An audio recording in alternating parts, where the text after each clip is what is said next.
This is CGTN, China Global Television Network. For decades, one goal. 过上幸福美好的生活，一个人都不能少。 Over 700 million Chinese lifted from destitution. How has China achieved this? What does this mean for the country? And what does this mean for the world? Tune into our special coverage, Farewell to Poverty, only on CGTN.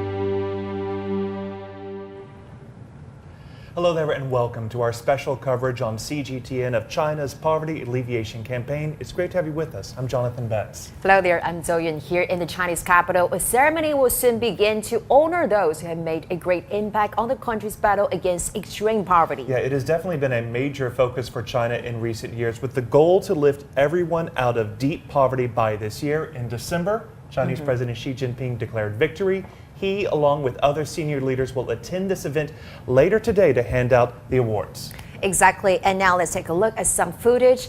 It's gonna be the footage of a village called Liangshan, located in Santai County in the northeast of Sichuan province. Actually, Jonathan and I went there last October during a special coverage on poverty eradication called The Last Mile. Well, in the past 4 years, our team have been keeping track of the changes there. We have witnessed how the roads and homes have been gradually renovated, how the livelihoods has been improved, and how the local farmers are now pursuing a higher sense of spiritual fulfillment. And it's great to see that all the villages in the county have met the goal of eradicating extreme poverty by the end of 2019. All the villages in the county and all the villages and counties in China now. You and I have seen that firsthand. We had a front row seat to all of this work. Definitely China's poverty alleviation campaign has been a major focus of my time here. For the past 4 years, I traveled to the same part in Sichuan province. This is what I saw, to see just how much has changed in this one particular part of China. There I am pulling lotus roots. When I first arrived, many homes were made out of mud bricks. They did not have plumbing or sewage. There wasn't a lot of electricity. Some people still cooked over open flames. But that has been changing. China has been devoting billions to this cause. I have met with a lot of villagers. I've seen a lot of different ideas to try to boost their incomes. Everything from planting the lotus roots, as I just mentioned, they were raising crawfish, silkworms, or even, as we see here, building a theme park. We're going to have much more to talk about in the coming hours here with our special coverage of China's poverty alleviation campaign. Well, before our special coverage, how about let's first of all take a look at some of the headlines making the world. First of all, let's turn to Dr Shu, my colleague, for some news updates. Dr Shu. Jonathan, Zoe, good morning to you. Looking forward to that special coverage. But first, let's get our viewers caught up with what's happening in the world right now. Some 600,000 AstraZeneca vaccine doses have arrived in Ghana. It's the first nation to receive vaccines through COVAX, a UN-led initiative to ensure equal distribution of vaccines. The jabs were shipped from India to Ghana's capital, Accra. Ghana's UNICEF representative and the WHO representative to Ghana said it was a momentous occasion as the arrival of the vaccines is critical to ending the pandemic. The doses are part of a first wave of vaccines being sent to a number of low and middle-income countries. COVAX plans to deliver close to 2 billion vaccine doses this year. And Hungary has been administering China's Sinopharm COVID-19 vaccine. It's the first European Union nation to use a Chinese jab. Hungary has agreed to purchase 5 million doses of the Sinopharm vaccine over the next 4 months, enough to inoculate 2.5 million people.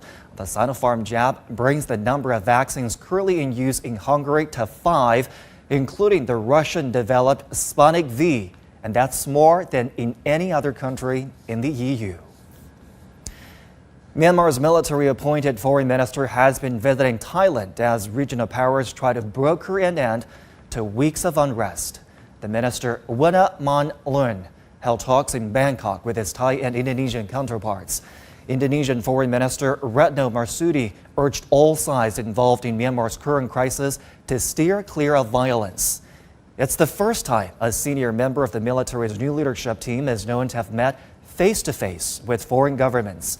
Protests have spiraled in the country since the army seized power on February the 1st. Venezuela has ordered the expulsion of the European Union's ambassador in the country, Portuguese national Isabel Brahandi Pedrosa was given 72 hours to leave Venezuela on Wednesday. And this came after the EU's decision to impose sanctions on 19 Venezuelan officials accused of undermining democracy or violating human rights. Two EU diplomats said Venezuela's response was unwelcome but will not change the bloc's policy or derail efforts to mediate a way toward new presidential elections in Venezuela. So far, 55 Venezuelan officials have been sanctioned by the European Union. And these are the world headlines we're following for you at this hour. Let's get it back to Jonathan and Zoe. Many thanks, Dr Shu, for the news updates, and we'll continue our special coverage on China's efforts in poverty eradication. As the world's largest developing country, China has not only been able to try to end extreme poverty domestically, but also help other countries worldwide. For a comprehensive look at this, we have a reporter standing by across China and beyond.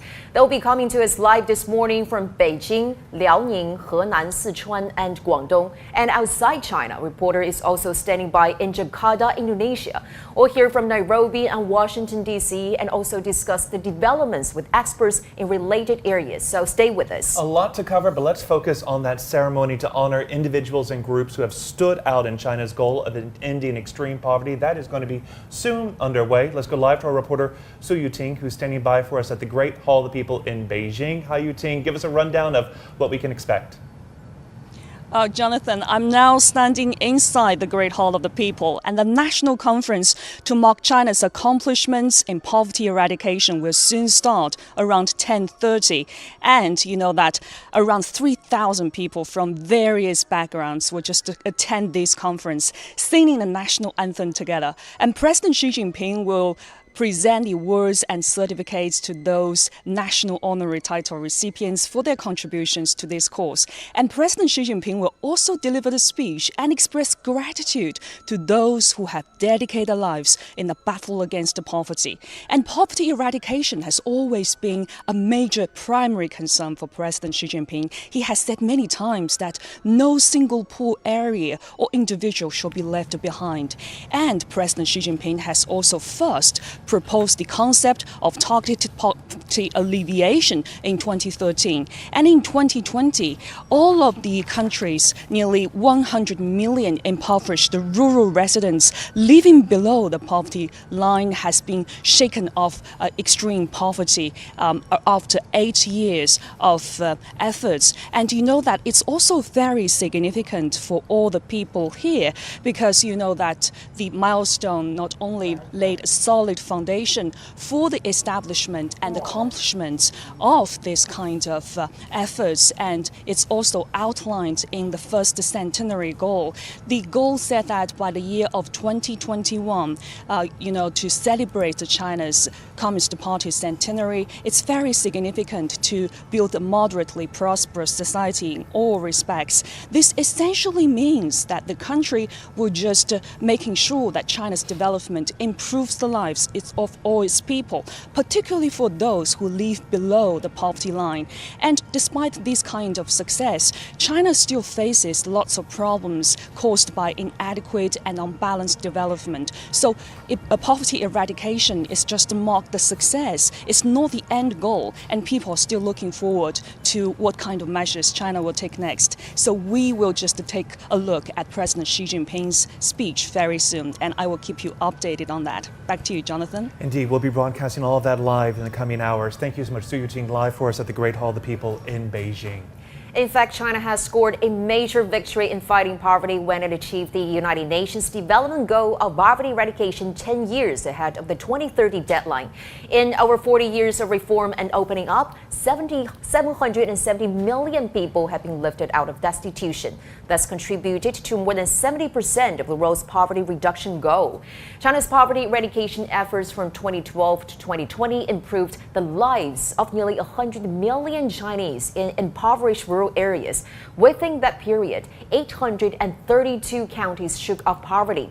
Despite the challenges of COVID-19 in 2020, China succeeded in lifting the remaining 52 counties out of poverty, and these were mostly in remote areas in the southwestern and western regions of the country.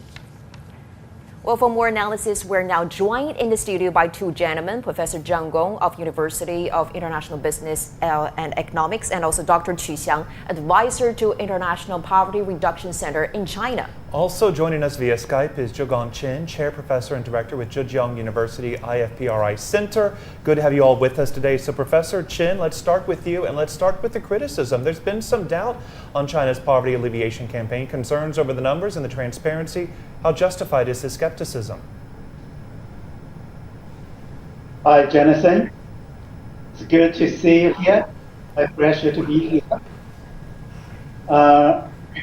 Regarding skepticism, the way we look at is certainly the measures that China is adopting to fighting against the poverty, to measure the poverty reduction, what are called the SMART principle in the international management community. That means the measure has to be specific, has to be measurable, attainable, relevant, and time-bound. In particular, what we're looking at the situation in China in late 2013 and 2014, the so-called poverty register system was established, the 建档立卡户. That means every individual was identified who is poor and followed measure adopting to make sure they get rid of the poverty. So those kind of evidence exist statistically. So this kind of evaluation and monitoring system is one of the large-scale, very first one which I saw in the world. So I'm very much look forward to see this particular evidence to be revealed and showed to the world.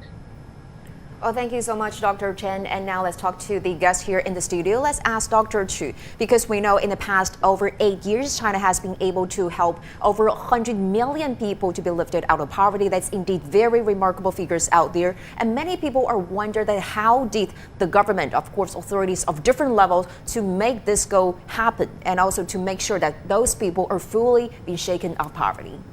Well, first of all, I think China made it very clear this is a national strategy. This is a campaign, since this is a very important goal of the whole administration and the governance of China. And also, let me remind you, please, in China, we do have a very unique advantage that we have a from top to the bottom kind of the administration system, which enable the government of China can mobilize all the resources they can find to help those people who are in a great need. And also in China, we strongly believe in one thing, that is we don't just need them a handout, give them a handout, we need the hands up. So we need to mobilize those people, give them the motive to work for themselves, to change their life. Not like just like hand out the donation, the charity way of the helping the poor, or just start a campaign in the whole society, right, and people waste the energy and the money over everything. But we try to help those people to find a skill, to find a business, to stand up on their own feet. And then we find this really works. People really find an inner drive. So it goes on and on sustainably, and then we find it's a success. Just like what the Chinese proverb has been going, don't just give them the fish, but rather tell them how to fish, to make sure that they have sustainable living and income. Well, Professor Gong, let's talk about the criteria here in the benchmark, because there were some concerns that the benchmark is low in China. The definition of poverty differs by country by country. What is China's definition, and how does that compare to other nations? Well, China set the standard a couple of years ago before this campaign started. But at this point, in terms of today's RMB's purchasing power, it's about 4,000 yuan a year, which comes down to a little bit over I would say 300 or 400 yuan a month. But this amount of money, to be clear, in U.S. dollars, that's, I mean, it's really a couple of dollars a day. It's the United Nations standard is $2 per day. That's the absolute poverty criteria at the United Nations. So China's standard is actually a little bit higher than that, more than I think it's more than doubling of that standard. But overall, I think it depends on the area you live. We're talking about per capita though. We're talking about per capita, not just per household. So so this amount of money, even though it's not a lot, but I think it can enable people to do a fairly decent living. In a couple of ways, other government policies, basically, I think we're talking about a whole of a nation systematic approach from the top of the government down to deep down levels of various levels of government. And all state-owned enterprises or other organizations are all involved in this. My university, for example, we are a national university. We are also involved in this. We have a particular county in Yunnan province that we are supposed to help them. So we spend some money, buy things for buy the produce from this little county. These are the efforts that are very unique. All-out effort. I mean, really touching every person in China. Exactly. We've got a lot more to talk about in the coming hours, so stand by, all of you. Thank you so much for your time. We'll pick up the conversation a little bit. Okay. And now let's go live to our reporter Sun Tianyuan in Yi County in China's northeastern Liaoning province. Good morning to you, Tianyuan. So the Yi County used to be the poorest region in the province. So how is the situation there now, and what about the poverty eradication program there? How's it going so far? Hello, Zhou. I'm actually in Jingzhou, northeastern China's Liaoning province, and this is an e-commerce center that's been helping Yi County farmers to increase their daily incomes by selling their products online. So for more on this, let me bring in my guest here today, Mr. Zhou Lei. He's the top secretary of the Shijiapuz village, who's been in charge of poverty eradication work over the past 3 years. 周书记您好，作为这个石家铺子村第一书记。您在过去的几年中，In the past few years, you must be very familiar about the poverty alleviation work in the Shijiapuz village. So how do you feel? Well, I'm a computer science faculty staff at the Dalian Ocean University, and in March 2018, I was assigned by the Party Central Committee to work in the Shijiapuz village, and it's my mission to alleviate poverty, improve people's livelihood, and achieve common prosperity. I actually here to serve the people and do everything can to help them out of poverty. And in August 2018, with the support of the party committee, government, and the possible saving bank of Yixian County, we actually, with other two village committees, and jointly initiated a rural revitalization credit village, and we gave a credit loans for cattle raising, and actually people benefited from them. And in September 2019, actually, all loans paid off in the first installment. Actually, you can tell there are a lot of things changed in the village, and also you can see the new cow sheds were built, and also they also growing corns, and also the straws actually to cultivate the whole industry, and they also bring it cooled down back to the field, and by doing so, actually, they do not need to burn the stock, and also you can see the land actually vertified, and people actually getting rich. And actually, you can see from different kind of initiatives like renovating dilapidated houses, and also alleviating poverty alleviation through different industries. You can see the whole living standards also improved, and people right now already lived out of poverty, and they heartfully thank the government and also all of society. Big thank you to all. 好的，周书记。那我们也看到这个电商基地这块有很多这个扶贫产品相关的，比如说黄芪茶这样的一些产品。不知道石家铺子村这块有没有类似的一些产品？如果有的话，请跟我们说一下；如果没有的话，将来有怎样的一些打算 ？So any plan for the future? Talk about the e-commerce industry. Actually, the company helped us a lot in the endeavor. And in 2018, 2019, I actually had an initiative. So far, we not really have the ideal product for that e-commerce, but today actually why I'm here to see and also select the possible products to put on the e-commerce platform. We will see whether we have that potential and grow that product here in the county. And also myself, actually, I'm also take the lead in this project. I will think about what kind of products that we can bring to the e-commerce, because we talk about poverty alleviation right now. It's not the end of our course. Actually, this is a new start for our next step. So we shoulder an even higher responsibilities. And also I'm here see a special cadre signed by the government, and actually through my previous work. I believe green fishing actually quite suitable for the location like Liangshan, because right now there is a shortage or have the difficulties in accessing the abundant aqua products. So we believe that because of the ecological civilization and also protect the Yangtze River resources, we believe that maybe we can have that fishing expanded industries, and also we can draw the people from the city, from the urban areas to pay a short visit to the counties so they can do some fishing, the other activities to enrich the local farmers. I believe that can be a possible way. So I believe that the fishing, and also we talk about carbon fishing. That's a new, actually the idea. We talk about a carbon sink fishery, actually that can absorb and store the carbon dioxide in the water, reduce carbon dioxide contribution. Thank you very much. Thank you for your insight, Mr. Zhou. That's it from us. Back to you, Zoe. Okay, Tianyuan, very remarkable progress indeed in there, and thank you so much for bringing us the latest on the progress in the village. And it's so good to see that those counties have been really coming up with those innovative ways, including the e-commerce, to get rid of poverty. Yeah, it's a big accomplishment they're very, very proud of. So let's pick up that conversation, bring back our guest. Professor Chen, I want to get to you because one of the big things we have got to talk about here is this has been a very difficult past year. The pandemic posed a lot of challenges. How much of a setback was that for China's campaign, and how did China manage to meet the goal considering the pandemic? Hi, Jonathan. Yes, you're right. 2020 is a very challenging and a difficult year for China and for the world.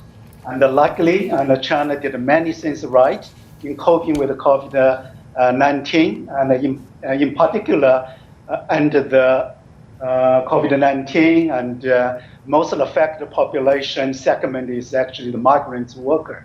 And migrant worker also send their money back to their relatives in rural area, which are very important for poverty reduction.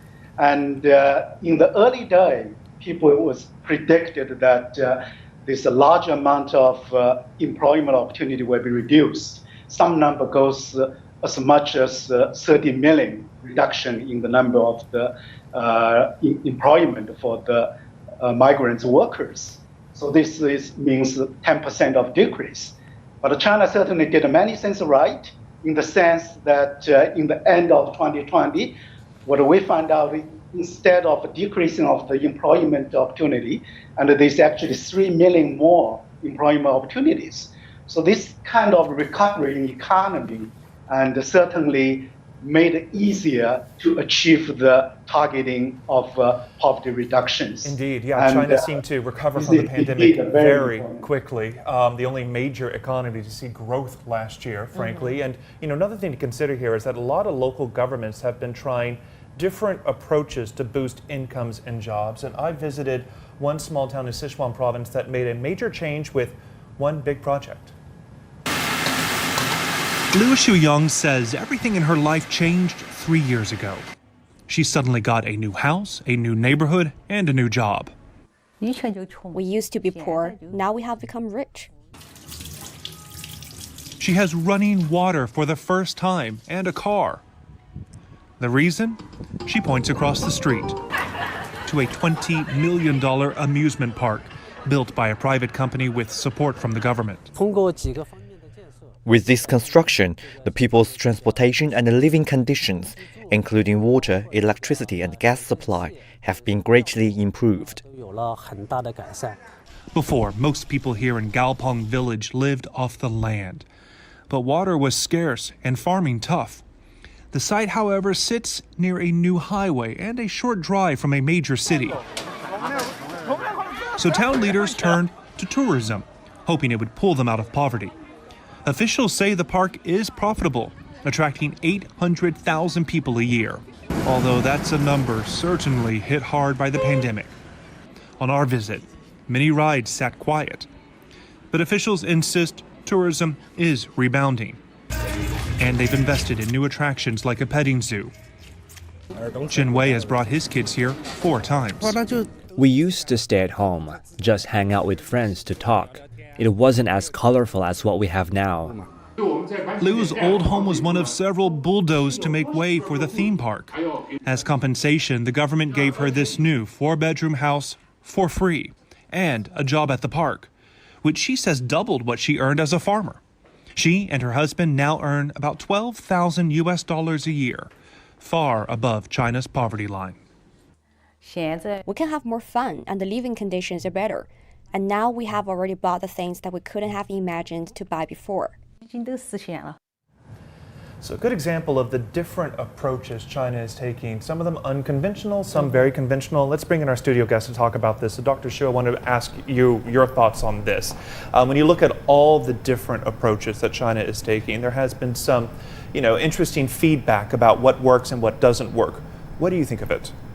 Well, to be very honest, I've been a personal practitioner in this area for more than 10 years. I've been seeing all this. Actually, I've been to the village before, as our co-workers used to do. Well, we have many ways to do so. For example, like the resettlement, to move people from a very unfit area to a fitting area to start a new life, as you can see from the video.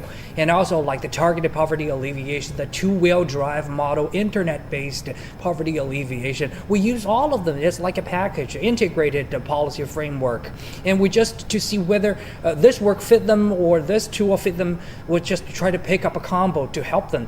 Well, sometimes the method is very traditional, sometimes not very traditional, but we'll try them out and build a track record to see which one works, which one not working, and we'll just try one by one. So you feel like there's a lot of trial and error in this? Yes. So, as you can see from this video, this villagers enjoyed the resettlement treatment, and also the government give them the houses and give them the jobs. But this is not charity handout. It's more like a PE. It's more like entrepreneurship, like startup company. Help the people, give them some startup funds, startup conditions, so they can start to do some business by their own, and then roll up and roll on and become the business sustainably, and then voila, you can see the result. You can see the result indeed. Well, let me ask a question to Professor Zhang Gong, because we know now to maintain what we have achieved in this campaign, now the Chinese government is embarking on what he called the rural vitalization. So how do you think the government can strike a balance between promoting the ecological well-being and also bring more economic opportunities to those regions? Well, they're not in conflict in my view. Maintaining ecological order is not necessarily always at odds with creating jobs, creating businesses. On the contrary, it's precisely, history has shown that it's precisely areas that are impoverished that tend to see the degradation of the environment. So I think, from the Chinese government's perspective, they've been trying to come up with various ways to help people. Traditionally, creating jobs is mostly based on industrialization, but it's not exclusively based on industrialization. But be creative, as professors talk about, different ways of trying to help people, utilizing their local resources. Sometimes, if there's no other opportunities, we just move people into different areas, create manual jobs for these people. So it's not necessarily at odds with the environment cause, I think. And I think environment is very important here in China. It's on the top priority on Chinese government's agenda. So I think they tend to work both ways, actually. Okay, thank you. We'll be back with more analysis later in the show. And now let's take a short break and we'll be back with more coverage on poverty eradication. Stay with us. For decades, one goal. 过上幸福美好的生活，一个人都不能少。 Over 700 million Chinese lifted from destitution. How has China achieved this? What does this mean for the country? And what does this mean for the world? Tune into our special coverage, Farewell to Poverty, only on CGTN. Welcome back. China has completed its program to eradicate extreme poverty last year, lifting nearly 100 million people above the poverty line in 8 years. Well, an important part of that program involved helping ethnic minorities. Liangshan has the story. In November 2020, the last 9 counties in China declared they had ended absolute poverty. In June 2017, there were 334 counties in China that were classified as deep in poverty. 113 of them were minority counties. In June last year, When President Xi Jinping visited the Ningxia Hui Autonomous Region, he stressed the importance of poverty eradication among ethnic minorities. He said all ethnic groups are members of the big family of the Chinese nation. No ethnic group can be left behind in efforts to eliminate poverty and achieve an all-round well-off life and modernization. In August 2016, Xi Jinping inspected the construction of new villages in the Huzhu Autonomous County in Qinghai Province. He said relocation of residents was an effective way to combat poverty. When the villagers moved to their new homes, every household had access to tap water, and living standards were greatly improved. In May 2019, Huzhu was removed from the list of poverty-stricken counties, and the entire two ethnic groups was declared to be out of poverty. Medak County in Tibet was the last county in China to have access to highways. After solving the issue of poverty, the enrollment rate of the local Moimba children increased from 30% to 100%. By December 2019, all 74 poverty-stricken counties in the Tibet Autonomous Region were declared to have been lifted out of poverty. In his 2021 New Year address, President Xi Jinping said all 832 impoverished counties had shaken off poverty in the course of 8 years. But eradication of poverty is not the end, but the starting point for a new life and a new struggle. So for more, let's go live to our reporter Weilin Tong, who's in Liangshan Yi Autonomous Prefecture. That's in the country's southwestern province of Sichuan. Weilin, good to see you today. So I understand that area is one of the poorest regions in the country. So what changes have people seen there, and what are the remaining challenges?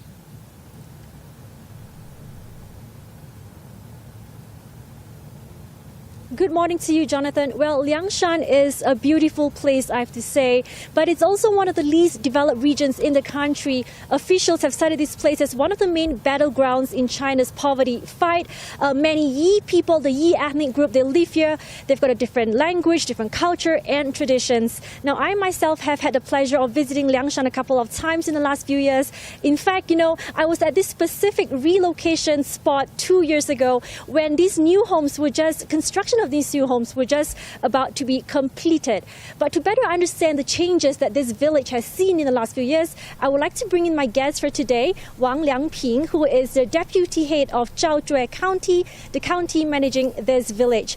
Wang 县长，谢谢接受采访啊！你今天穿的真的很漂亮。You look so beautiful today. 先问你这个 So my 房子 first 的建 question 得很 to 好 you 的， is 然后 like 你 this 已经 so 搬了 beautiful 有1年 houses 半了， actually 他 moved 们 here 是否 for 适应这个 a 新 year 的 and a 生活方式 half. 吗 So people got to this 目 new 前呢 way 已 of 经 life. 适应了，刚刚开始呢可 Well, 能不太 they're 适应，但 good 是经 now, 过 but at the 1 beginning 年 maybe 半 they 的 take some 培 time 训 to get used to it. With 他们现 1.5 在很享 years 受 of 现在的生 training, 活。 and they're 然 enjoying their 后 life. 因为他们这是彝族对吗？ We talk 人数 about 比较 there 多， are 他们 Yi 一 people, 直来 right? 都是 They're 在 a 老家 large 住。那 population, 在 and 这里 before 最 they 大的 leave their 差距对吧？ hometown, 他们 so 怎么是改善了他们 big 这个 change, 生 I 活？ believe, to them. 就 How 是 they 他们 change their 现 life. 在你看到原来他们住的都是 You 瓦 could 板 see 房 in the past 茅 they 草 live 屋 in the， 但现在 barrack, 呢， even 经过脱贫 cottages, 攻坚的深入 and 开 we 展 see， 那 poverty 一座座 alleviation 的 work. 一家新寨已 Now 经 you 镶 could 嵌 see 在 these 咱们 new 3号村的崇山峻岭 houses of 之间。 Yi 现在他们搬进新 built 家以后 in 呢， among the 都过上 mountains. 了 When they're 洗澡 moving 有 to the 热 new 水，休 house, 闲 now 有 they 电 have 视， like hot water 学 for 习有 bath, 图 and also 书 they have， 小朋友 televisions. 药 We 医， have 培 libraries. 训有 Also, 专 we 家 have， 这样的 pharmacies 一个 inside 现代 of 的 the 生活。 county. It's a new 这 modern 彝族，因 life. 为它本身是 So we 一个 talk 少数 about 民 E 族，很好 minority 奇 group. 他们其 Actually, 实对 I'm 这个 quite 贫困的 curious to 概念 know 是什 that 么？然后 how 您 what's 身 their 为县 definition 长， of 在保证 poverty. 他们不返 So 贫，对 as 吧？ a 这 leader 个空 here, 间 of 有 course, 面 we 临什 have 么 another 困难吗？ task of not 我 getting 觉 people 得 back to 主要 poverty. 还是有 What's the 2 most 个 difficult 困难。 part? 第一个呢 Two 就是 aspects I would 贫 say. 困户自 First, 身 for these 的意识呢 poor 非 households, they 常 do 的 not have 薄 very 弱， strong 那就 self-awareness. 体现在咱们的贫困户啊， So 差 for 不多都是 example, I would say 文化水 for 平， most of these 然后 poor 就是这个 households, 知 they 识 do not 都 have 非 very 常的 strong 低， education 然后 background. 吸收这个新的 And 信息 also, they're， 包括 not 学习新 able, 的 they're 知识 quite 的能 weak 力 in 很弱。 absorbing new knowledge 他的 and 意识当 information. 中对这个 So 怎么 in their 样脱贫， mindset, 怎么样防 they 止 don't 返 know 贫，他没有 how 强 to 烈 do 的 the 愿望 poverty 和想 alleviation. 法。 They do not have 第二 this 个呢 kind 就 of 是 strong will to 整个 get 教育 rid 的 of 基础设施 poverty. 建设仍然 And 非常 second, 的 we are also quite 依 weak 然很薄弱。 in the 它主要体现就是一 infrastructure. 个是通行运输， So for example, 还有一个 the 呢就是现在 transportation 我的农业 capacity. 产业的基础设施 And also, 比 we 较 do 落 not have 后， very good 还有 infrastructure 靠 for 天吃饭的这 agriculture. 些人呢依然存在。So we need to have some people depending on farming to earn a living. And also we are quite limited for the export for our agricultural products. This is a weakening. So for these weak links, any measures in the future to deal with those? So right now for the basic living necessities, so we have to strengthen the education, to provide education to our children, to improve their education background. And for the mid-age and elderly people, we will also run evening classes to offer education to them. For the infrastructure, in the upcoming 5 years, we will spend more to invest more to improve the infrastructure. Thank you so much. So definitely, I think education is key to ensure the long-term sustainability of truly poverty eradication. Thank you so much, Wang Xianzhang. And that's it from us. Back to you, Jonathan, in the studio. You nailed it, Wei Lin Tong. The education is so critical. Thanks so much for that live update there from Sichuan province. And now let's continue our discussion here in the studio with our guests. Well, Professor Chen, let's talk to you first. We know China has listed some specific regions as main targets for poverty eradication. Tell us more about those places and what are the specific features and challenges faced by them. Hi, Joey. Good morning. And this is the area is called Central, which in southwest and west region of China, in Tibet, Sichuan, have a few provinces like Gansu as well. It covers almost 30% of the national territory, and typically the minority live there. It's remote, and it also have poor natural condition and have high demand on the ecological protection. So when we look at those regions, the infrastructure are not quite there. So the condition for fighting the poverty is very challenging. And there are many things, measures that has been adopted to fight against the poverty reduction. And in particular, the way we look at it in China, you find out that is through the industrial development, industrial trends, development introduced into those remote areas through the better roads. That's very important. I was in Liangshan, I was in Gansu Dongxiang, and we're very impressed. The road situation has been changed, improved significantly. That means people can go out to work in the city more easily, and the products can be sold more easily, and the commodity products also can be brought into the village more easily. And also another measure which is being adopted is really in the education side. And in Dongxiang in particular, we say this measure being taken, introduced to improve the meals, nutrition, and the education of preschooler and elementary schooler. A lot of services being offered to a lot of people, and it's hard. People stay out of. Professor. Well, Professor Chen, sorry to interrupt stop you. From here. Yeah, I wanted to drive home the point you were definitely making, which was just how inaccessible and remote a lot of these places are in China. It's hard to fully articulate that. Right. And also Chinese President Xi Jinping has on many occasions stressed the importance of ending extreme poverty. And now let's take a look at some quotes from him on this issue.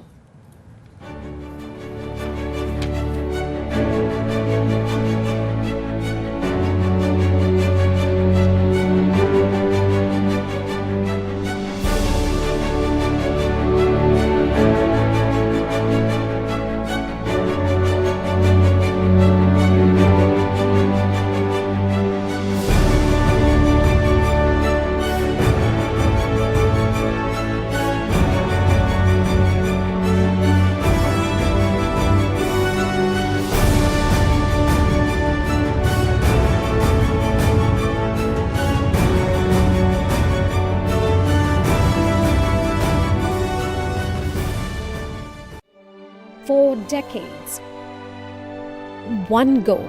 过上幸福美好的生活，一个人都不能少。 Over 700 million Chinese lifted from destitution. How has China achieved this? What does this mean for the country? And what does this mean for the world? Tune into our special coverage, Farewell to Poverty, only on CGTN. And a reminder, you're watching extended special coverage of China's poverty alleviation campaign. We are expected to soon see President Xi Jinping issue various awards and honors to individuals, groups, communities that have stood out in their efforts to fight poverty in this country. So let's get over live to our reporter, Su Yuting, who's standing by live at the Great Hall of the People in Beijing. So Yuting, what's happening now? Well, Jonathan, I'm now standing inside the Great Hall of the People, and a national conference to mark China's accomplishments in poverty eradication will soon start in just an hour. And I can sense the solemn atmosphere around me as the military band is in rehearsal, as they will play the national anthem at the very beginning of this ceremony. And President Xi Jinping will present awards and certificates to the national honorary title recipients for their contributions in the fight to eradicate extreme poverty. And those names will be shown on the big screen behind me one by one. And those being awarded just to come from all walks of life, ranging from a 98-year-old researcher to a very young grassroots official. And you know that President Xi Jinping will also deliver the speech and express gratitude to those who have dedicated their lives in the fight against the poverty. And you know that President Xi Jinping has first raised the concept of targeted poverty alleviation in 2013. And in 2020, all of China's nearly 100 million impoverished rural residents living below the poverty line shook off extreme poverty after 8 years of efforts.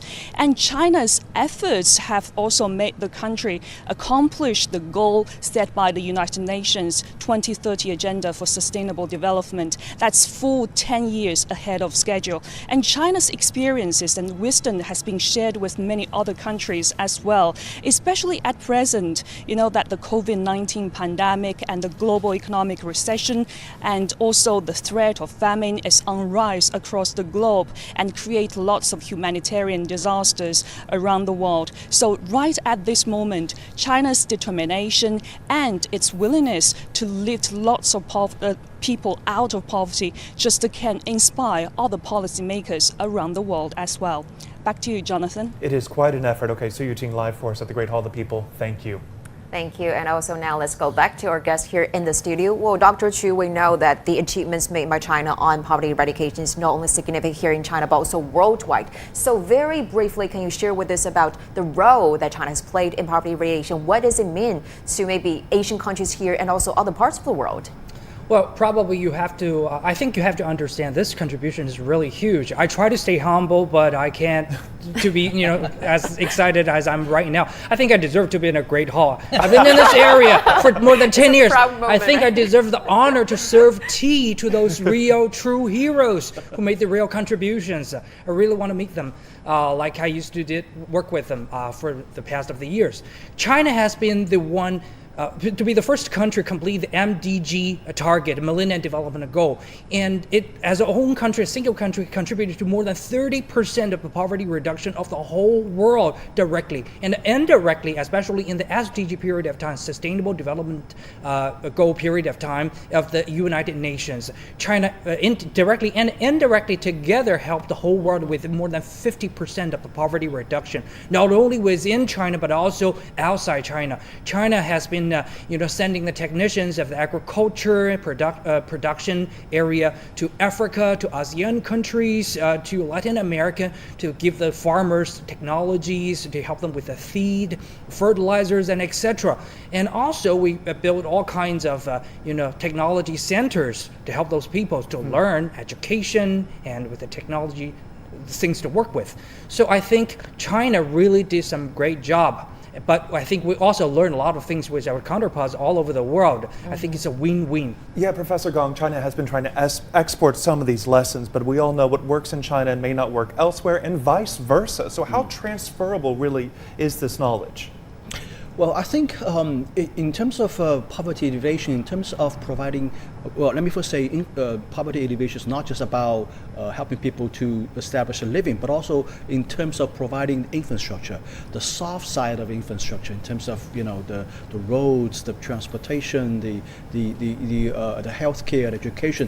All these things are agnostic to political system or to different countries or different regions. These are just the basics. This is the basic stuff, and I think these are the lessons that many countries can learn from. So I think the idea of sharing the experience with the rest of the world, particularly developing countries or the least developed countries, I think this is one of the contributions China made to the rest of the world. That investing in infrastructure works. Absolutely. All right, thank you guys. And also the World Bank has been supporting China's development and reform efforts since 1980. CGTN's Michael Wang spoke to Martin Racer, the World Bank's country director for China. Mr. Racer gave his take on how China achieved its goal to eradicate poverty. Take a listen. One of the big things that happened in the early 2000s is that China started building up a database of, I think, close to 150,000 villages, which they determined to be, poverty-stricken villages and counties. And then policy was directed to help those particular places. I think China clearly demonstrates that economic growth, and in particular the kind of economic growth that China was able to generate, is the key contributor to poverty reduction. In the first 3 decades, by far the largest contribution to poverty reduction came from economic growth, not from any particularly targeted social policies. It's only in the last decade, and particularly after 2013, that we find that policy really tries to go to the last mile. Well, let's get now more of a global perspective and go to our colleagues live in Washington, D.C. Hello there, Elaine. Good morning to you. You can take over now. Hi, Jonathan. Hi, Zoe-Ann. Extreme poverty is a global problem, as we know. Worldwide, more than 800 million people are living on less than $1.25 a day. China's ambitious poverty alleviation program has attracted international attention. John Terrett joins us live from New York City. So, John, what is the view from the United Nations on China's poverty eradication efforts? Well, here at the United Nations, and you can see the view over First Avenue outside the studio window this evening, there are really a number of key priorities, but chief among them really is the issue of poverty eradication. It's a priority. It tops the agenda. It's known as the Sustainable Development Goals for 2030. And it really is a key UN policy. And the idea behind the Millennium Sustainable Development Goals is there are many issues to them, but basically to eradicate poverty in all its many forms, wherever it exists, anywhere in the world, if possible, by the year 2030. Now, they're known here as the SDG 1. And I can tell you that the goals generate a huge amount of interest among people who interact with the UN here in New York and at its buildings around the world as well. And it's never more so than at the UN General Assembly, which comes up in September. Of course, last year's was virtual, but we're hoping the one coming up will be in person once again. And China, as you know, is the largest developing nation in the world today, and it has, as we've been hearing in this program, some absolutely remarkable achievements when it comes to the issue of poverty eradication, both at home in the country itself and also overseas where it has influence and where it is a presence. Now, the UN notes this. The UN notes this remarkable achievement, and it notes that it's been going on for at least the last 4 decades, although there's been a step up in recent history, of course. And I think that the UN is rather jealous in some respects of the amount of money that China spends on the issue of poverty eradication. It notes that it spends a lot of money to do it. And the UN also notes a major Chinese initiative is reason for optimism that those Millennium Sustainable Development Goals may actually be met in 9 years' time by the year 2030, and that's Belt and Road. Now, the Secretary General, Antonio Guterres, has said that Belt and Road is very important, particularly important, he said, to meeting the goals of 2030. And in the 75th session of the UNGA, the UN General Assembly, which was the virtual one that was held last September, Antonio Guterres said this, and we have a graphic to put on the screen so that you can read his words as well. He said, also important is the need to facilitate country participation in global value chains in support of national development. To this end, the Belt and Road Initiative is an important platform for development cooperation that could drive a better recovery, particularly for countries of the South, and for the implementation of the 2030 agenda. And in the same remarks, he talked about South-South cooperation. Now, within the United Nations, when they talk about poverty eradication, much of the time they are talking about countries south of the equator, rather than countries to the north of the equator, though clearly poverty exists there as well. And South-South cooperation is where countries of the South, poverty-stricken, help in various ways other countries of the South to try and end their poverty, impoverished status. Elaine? So, John, how do other international organizations view what China has achieved regarding poverty? Well, I think China has the benefit of a lot of support from all the international organizations that you might think of. I mean, I can list them: the African Union, the European Union, the Union of South American Nations. We heard about the World Bank being a big supporter just now in our program. And here, closer to home, I'm thinking of organizations like the UN Development Program, for example, and the World Food Program. Both worked very closely with China on this issue. And I think it is noted that China not only aims to eradicate poverty within its own borders and has become the first to meet the Sustainable Development Goal in the world, but also to try to do it outside the country as well. And to that end, they're talking about sending materials overseas in order to build things, financial aid in order to get projects off the ground, and personnel support as well, where people come from China and they go to whichever country it is and they lend their expertise in whatever area is needed. And that's a two-way street. China benefits from that as well because it learns how to develop in countries around the world which have issues that it may not face at home. So clearly, I think there's work to be done, but the world bodies recognize that China, though it may be the world's leading developing nation, is in the vanguard of trying to end poverty in the world. And at the moment, is one of the few countries that is doing the heavy lifting. Elaine? All right, John Terrett, live for us in New York City. Thank you. China is also partnering with leaders in other parts of the world in the battle against poverty. Latin America is a key region for that cooperation. Alistair Baverstock joins us now from Mexico City with more. Alistair.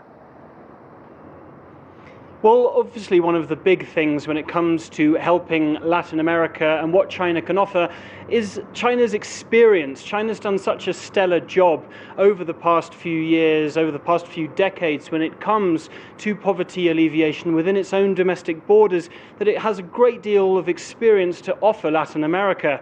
And when it comes to Latin America, there's a big job to be done. More than 30% of this region's total population, that's more than 184 million people, still in 2021 live below the poverty line. So that is a key aspect of how China is going to be helping. Another key aspect is going to be bilateral trade, business, and the trade between the two regions. And when it comes to that, we've seen a great deal of increase over the past few years, certainly over the past few decades. In 1999, the total bilateral trade between China and Latin America totaled just $12 billion. 2 decades later, in 2018, that has totaled $304 billion. And a lot of that trade is helping the very poorest people. And indeed, I have something here which I have prepared earlier. This is a rather good example of what I'm talking about. This is a chayote, or it's a Mexican vegetable, which is something I would describe it as a cross between a cucumber and a potato. And the thing about this is that it's commonly eaten here in Mexico, but there isn't really much demand for it outside of Mexico's borders. And yet, in the United States, it's very not really known at all. So that wasn't until a few years ago, until China began to demand this on a very great on a very great deal. And the fact that this was suddenly being demanded on the other side of the world meant that the price that farmers, the most marginalized people in Mexico, were getting for this product suddenly went through the roof, gave them better lives. And that's a great example of the economic stimulus that China is, and China's interest is having on Latin American economies in poverty alleviation. It's creating jobs, it's stimulating innovation, and all those are key factors when it comes to poverty alleviation. All right, great information there. Alistair Baverstock live for us in Mexico City. Thank you. China's goal of eradicating extreme poverty was an ambitious and monumental undertaking. Jeff Moon is president of China Moon Strategies, a consulting firm here in Washington, and he explains the significance of reaching this goal for China and the rest of the world. Well, poverty has been one of China's greatest historical problems. And China has made enormous progress since reforming and opening up. Between 1980 and 2010, for example, 700 million people were brought out of poverty. That last 100 million, though, was those in extreme poverty. And so Xi Jinping, I think, probably as a result of his having spent time in rural areas during the Cultural Revolution, recognized how hard and how important the problem was. And so it's extremely important, and Chinese people should be proud that they have tackled this problem in the last few years. And we know that China took many years to reach that goal, working at the root causes of poverty, and it closed that out amid the pandemic. So we do know that the pandemic hit economies around the world very hard. Millions of people are still hurting financially, and the poor have even less. So is there anything you think that can be learned or shared to help some of these other areas around the world? Well, the biggest factor is, frankly, economic recovery. The World Bank is saying that for the first time in 20 years, extreme poverty is going to increase over this past year. And China has been able to contain the virus and revive the economy. And the people that would have been most affected in the extreme poor areas would have been people who would have not been able to get commerce because transportation had been cut, or migrant people who would not have been able to travel or work in factories. And those are all vital inputs into those local economies. So I think the economic revival, frankly, and then policies that will foster skills and jobs and economic recovery are the key to resolving this poverty problem. And as we see more and more Chinese stepping out of poverty, what is the impact to the consumption market? And then on a larger scale, what does a more prosperous Chinese economy mean for the global economy? Well, China right now has a dual circulation theory that emphasizes domestic consumption, so that to the extent that people rise out of extreme poverty and become a part of the consumer economy, they are contributing to the economic plan and well-being of China. China, being the second largest economy in the world, of course, is also a growth engine for the world economy. So all of these things snowball upon each other and contribute to economic growth both in China and internationally. And despite reaching this goal just a few months ago, what challenges remain and what are some important things to consider moving ahead? There are a number of things to think about. First of all is sustainability. In order to sustain the progress that's been made, people have to have jobs and skills. And then there are some populations like the disabled or people that have chronic illnesses or that have to care for family members that also are hard to address but need to be addressed in the future. In addition, this program has not addressed urban poverty. It has addressed mostly rural poverty, and the income level is too low to address the problem in urban areas. So I think China might want to look at urban areas. China might also want to raise its sights a bit, expand its ambitions, and look from extreme poverty to moderate poverty, which the World Bank defines as $3.10 a day of income. And then finally, there are areas where China can make more progress in the area of reform. Here I'm thinking about the minimum income program that China has. It's called Dibao in Chinese, and the household registration problem, the hukou system that China has. If China were to reform those programs, that would also probably increase economic opportunity for the poorest people in China. Always great to hear your take. Jeff Moon, thank you so much for joining us. We appreciate it. Thank you. And that's it from us here in Washington. Let's send it back to Jonathan Betts and Zoyun in Beijing. Back to you guys. Thanks, Elaine, for bringing us some global insights on poverty eradication. Well, Indonesia is taking inspiration from China to alleviate poverty, and China is supporting hundreds of villages in Indonesia to become self-sufficient in food and agriculture. For more on China's poverty relief efforts in Indonesia, let's now go live to our reporter Sakina Alovalia in Jakarta. Hello there, Sakina. Good to have you on with us. So first of all, tell us more about the China-Indonesia cooperation on poverty eradication.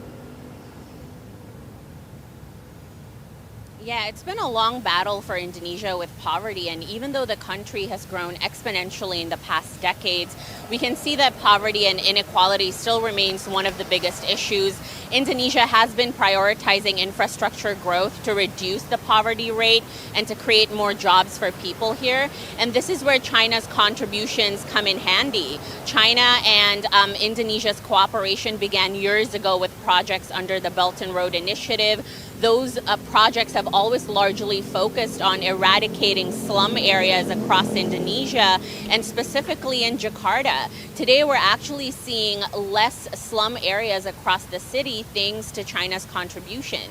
However, in recent years, China's cooperation have increased, and you can see that with the sister villages. And for now, the government is focused on improving villages in West, Central, and East Java.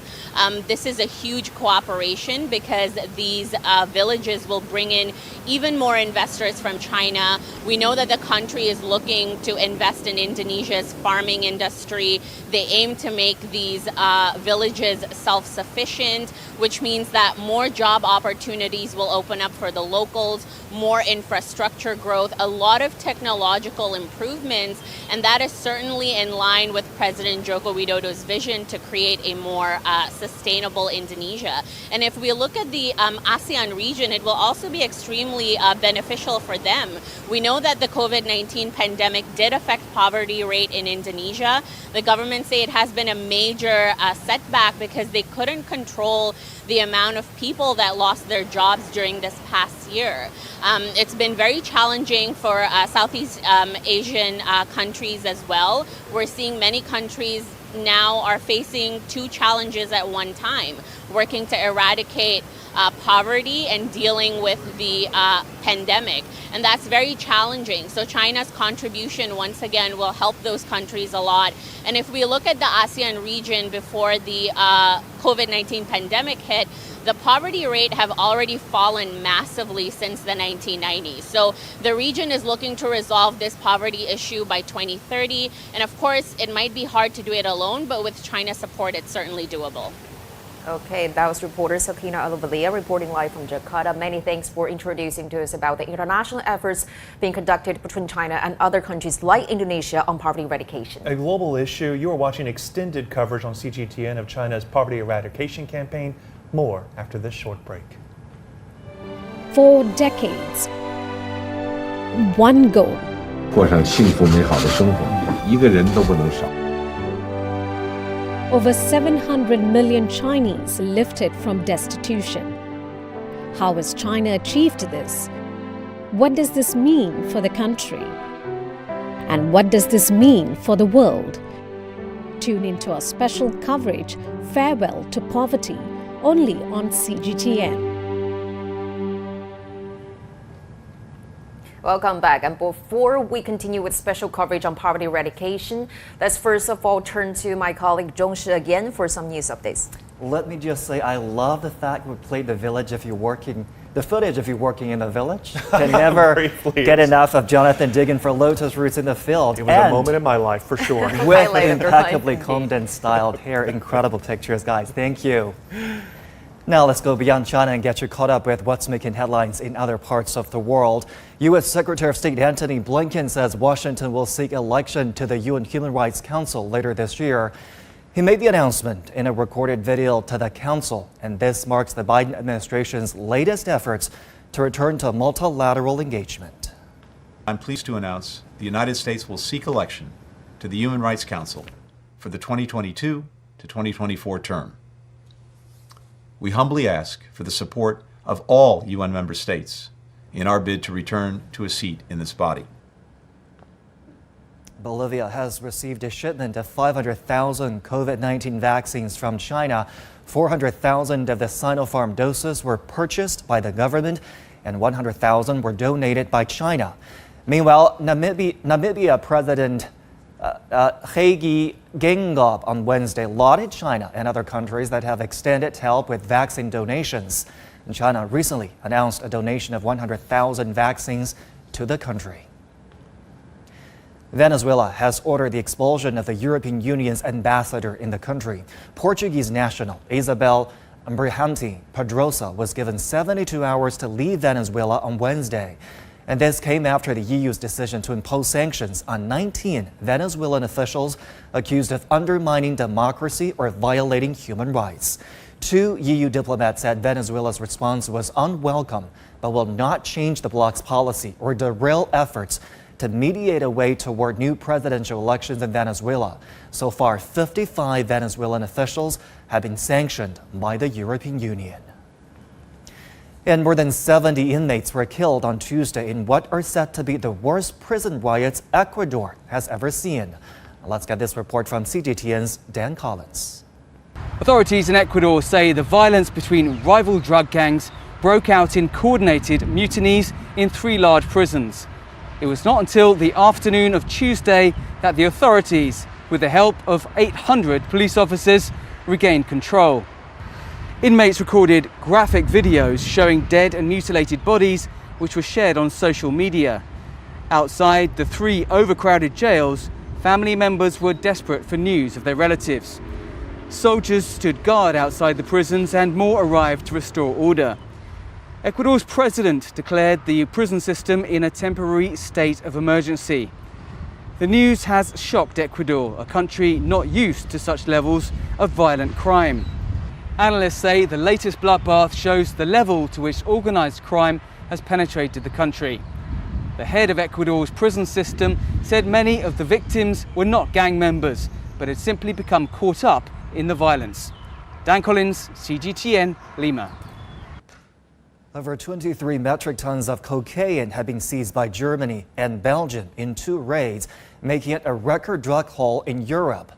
Both shipments were destined for the Netherlands. They would amount to a street value of several billion euros. German customs announced the seizure on Wednesday, saying Hamburg customs officials found over 16 tons of cocaine in containers from Paraguay on February 12. And another 7.2 tons of cocaine were later seized in the Belgian port of Antwerp. A 28-year-old Dutchman has been arrested in the Netherlands, who was registered as the recipient of the containers.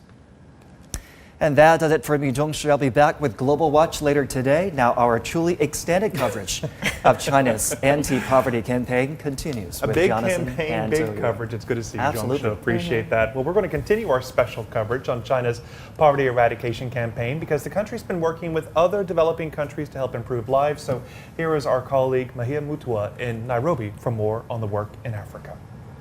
China has been embarking on a massive targeted approach to alleviate poverty. What are the lessons for Africa on this?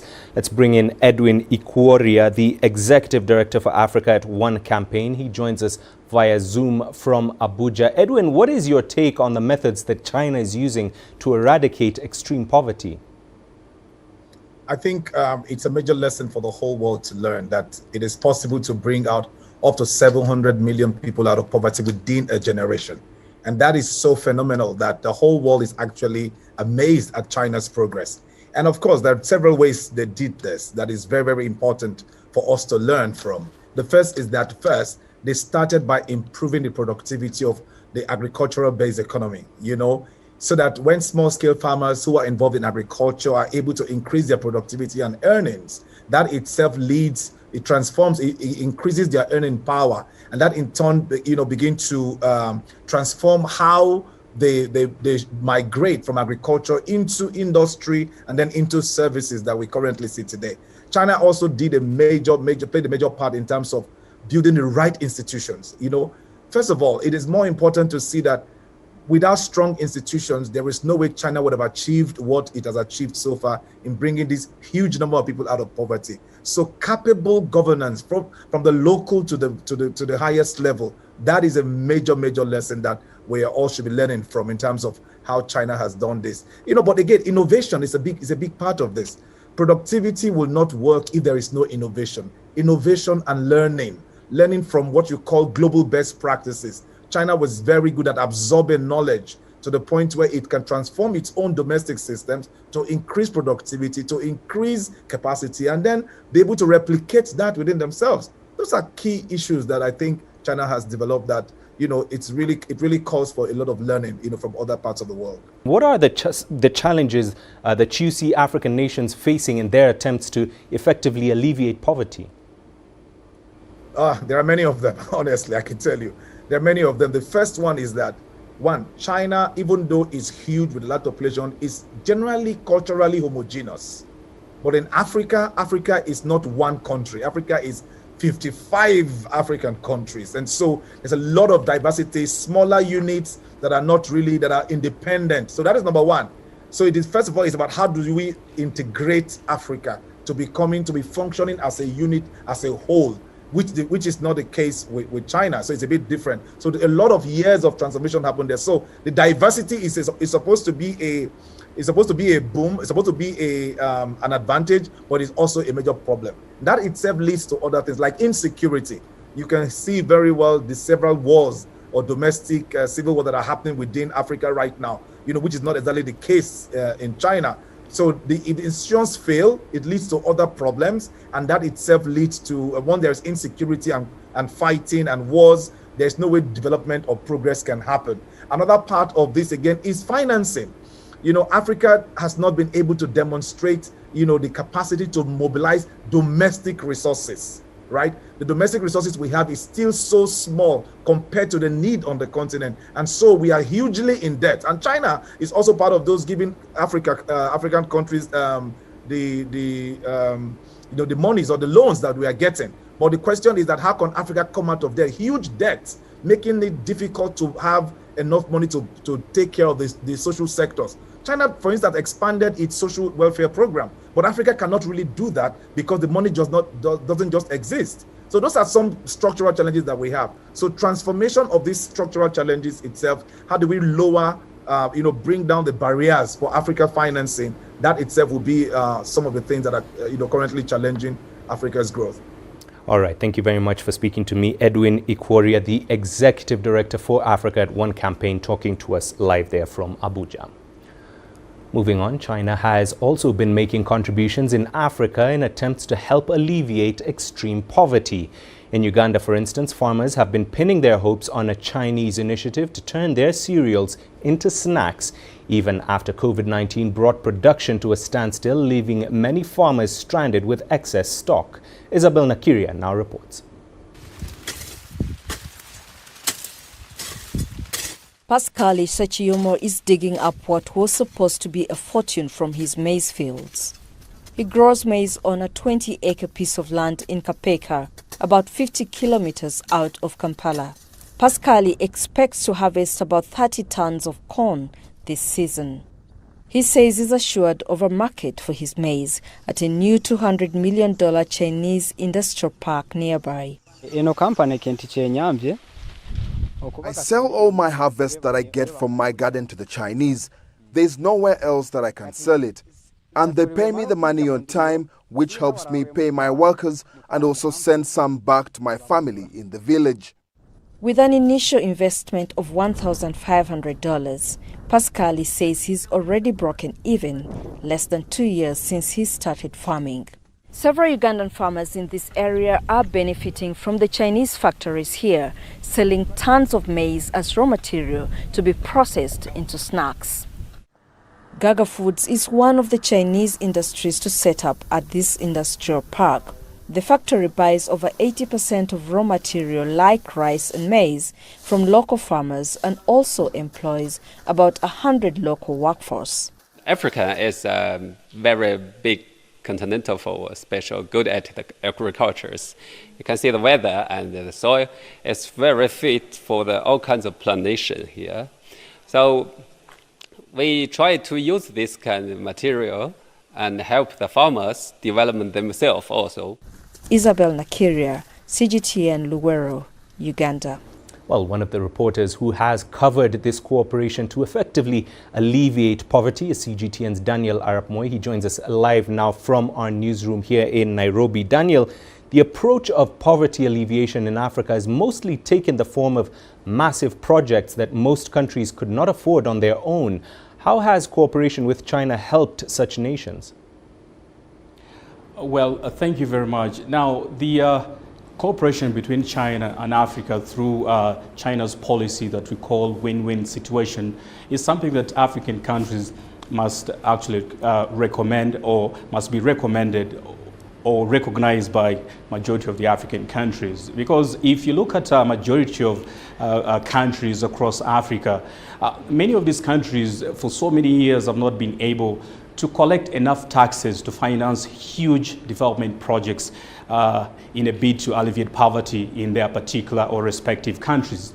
But through support from China and with cooperation from China under the win-win situation, many of these African countries have been able to get their people out of poverty, though not 100%. But really you can see that through this cooperation between Beijing and many of the African governments, people in Africa are slowly beginning, to get out of poverty through these initiatives that China is bringing up. Now, looking at African countries still, in the past, Africa heavily did rely on financial institutions like the IMF and the World Bank, for loans to be used in their development efforts to alleviate poverty. But these financial institutions from the West have given African countries, a raw deal, as many people say. We've spoken to so many people who actually tend to think and say that China gives them better deals when it comes to loans, when it comes to, financial assistance or aid to help develop their people and alleviate poverty. But some of these other institutions, have strings attached, and this has been very, very complicated for many of these countries. But China's policy giving you a soft loan has really assisted many of these African countries, to develop their countries and propel their people, through positive growth. But also one thing that we need to look at is what are some of the areas that we see China, participating in across Africa. We look at areas like infrastructure development. For instance, Isabel just spoke about a few projects that China is doing in Uganda, but two major projects that China has actually done in Uganda that has helped the people of Uganda so very much. One of them is the huge dam that China has helped to construct in Uganda, to try to help bridge the gap, when it does come to electricity supply to industries, to production efforts by the country. So China has been there for that. And the express highway from the capital city Kampala to the airport of Entebbe airport, it used to take several hours to get to the airport, but now through support from the Chinese government, the road is smooth and people travel easily. So those are like benefits that China has come in to help, because these are huge projects that a country like Uganda would not have just simply gone to the central bank and withdrawn money to construct. All right, Daniel, thank you very much for your insights. CGTN reporter Daniel Arap Moy speaking to us live from our newsroom. And that's it from me here in Nairobi. For now, it's back to you. Well, thank you so much. And to continue our special coverage on poverty eradication, let's now bring in our reporter Zhao Yunfei. He joins us live from Badong, a coastal village in southern China's Guangdong province. So hello there, Yunfei. Good to have you on. We know the village that you're in now has emerged from poverty a year ago. So how have the local people sustained the gains from poverty eradication work?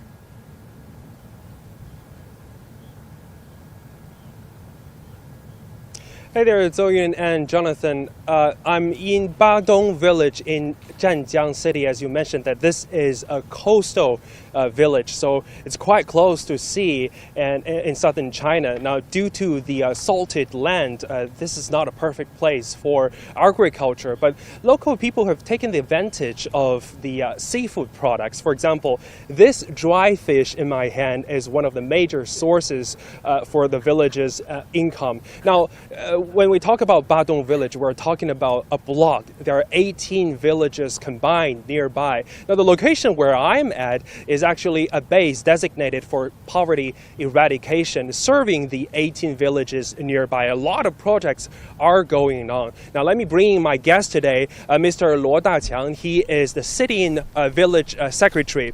罗队，给我们介绍一下扶贫基地的一些情况。 Please talk more about this space. 发展产业呢是实现脱贫的根本之策。 The development strategy for poverty alleviation in May 2018, the Badong village has set up a production base. We have have developed like 6 projects, including the raise of the Babylon shell and the dry fish and shrimp.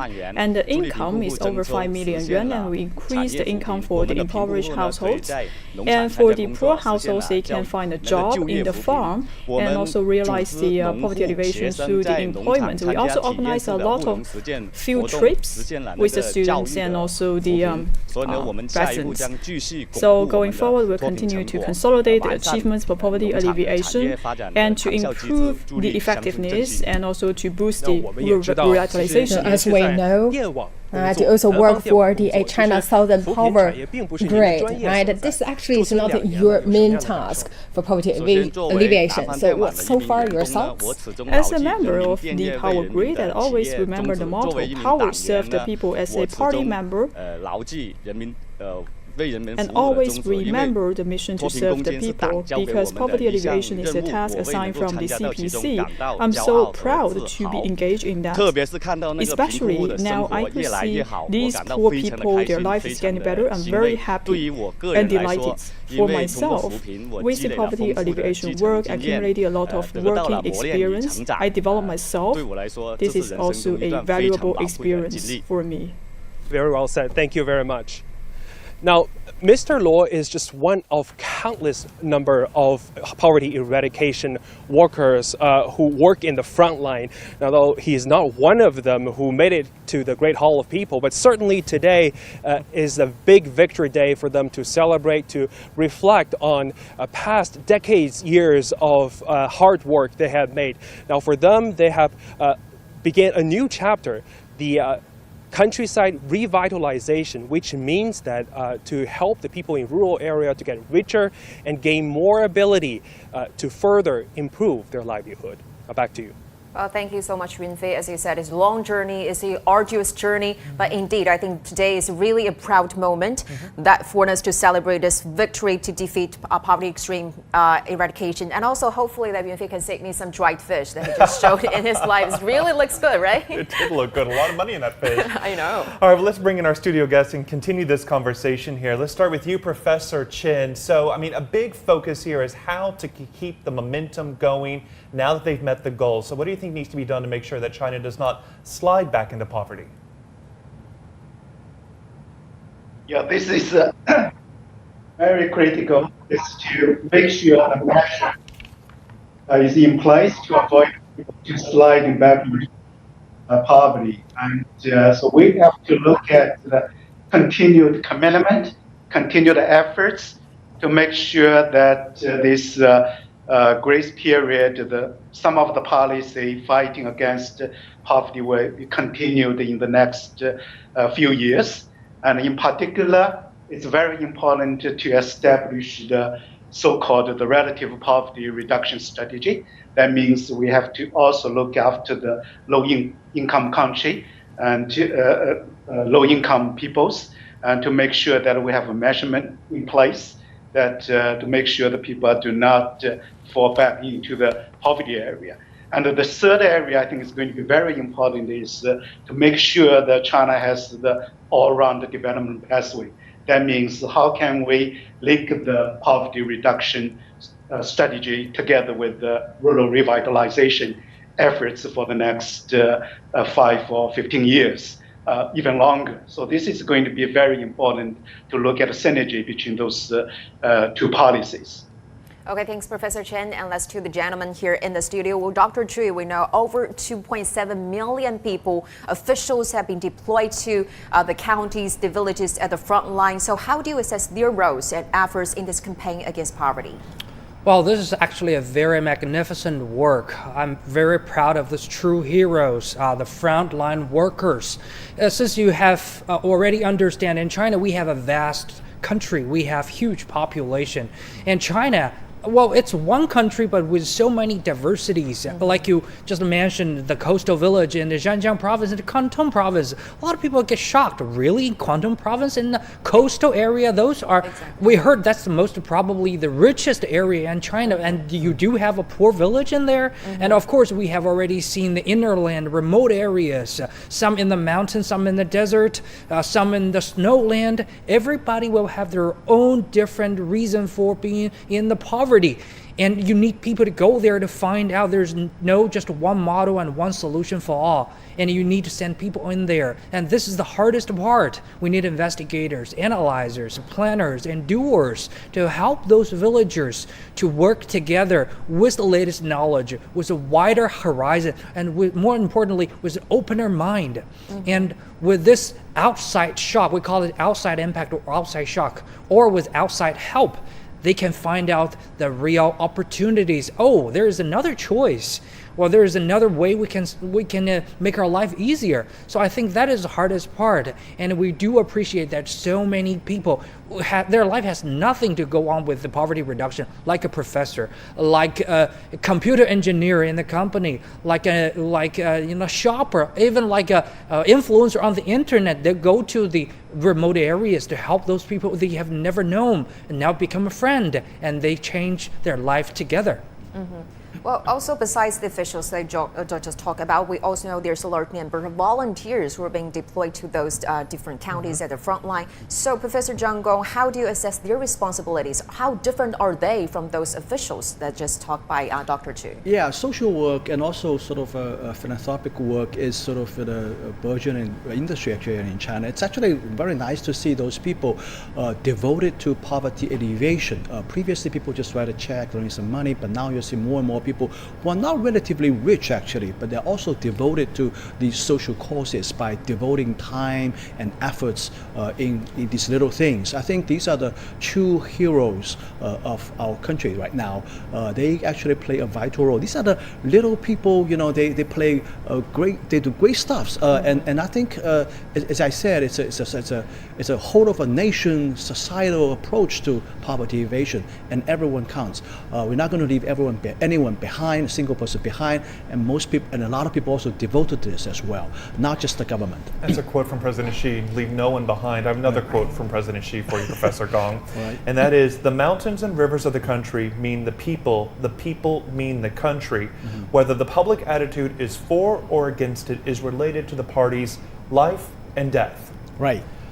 It's pretty critical words there. What does that mean to you? Well, I think you know, we have a Communist Party here in China saying in governance is the you know, administration in this country, and I think, you know, this political party has been doing a tremendous job over the years in at least lifting the whole society to the next level in terms of providing, leading the country, you know, lifting people out of poverty, and that's a tall order. We're talking about, you know, 100 million people lifted out of poverty. But this quote also implies that they need public support.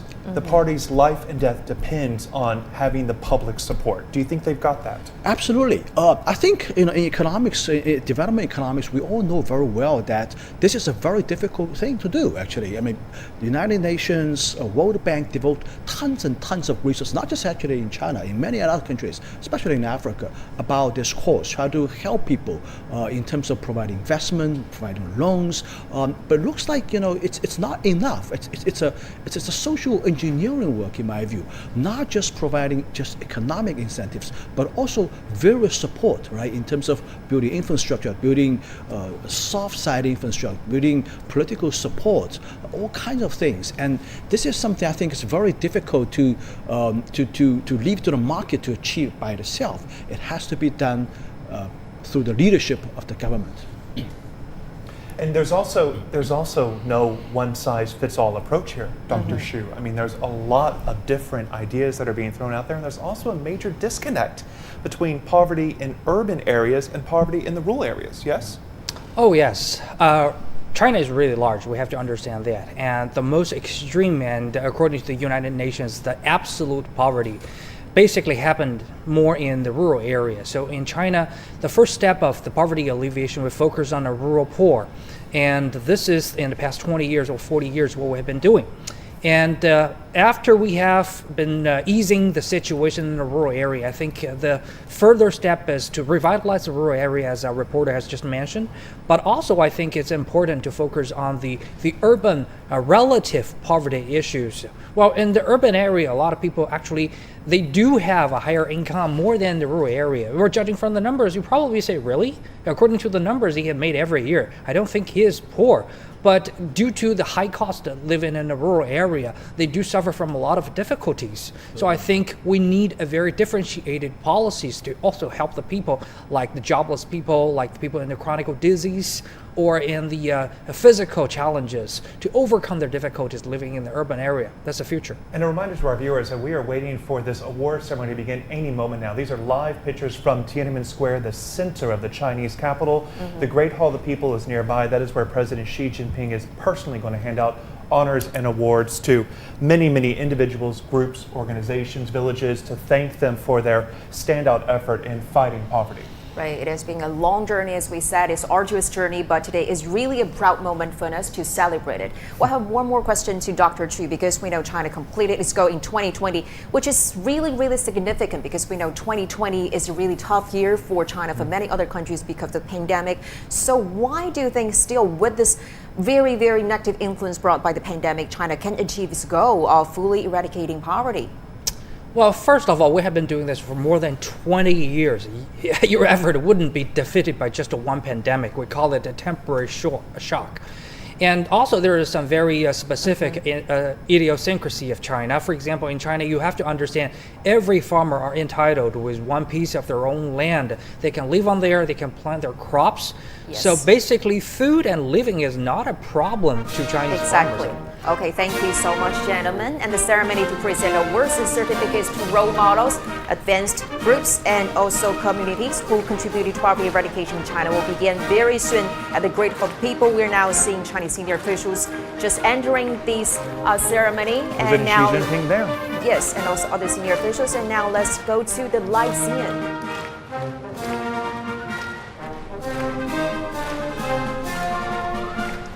This is expected to be a very long ceremony as we watch the Great Hall of the People filled with crowds clapping right now in unison to the music.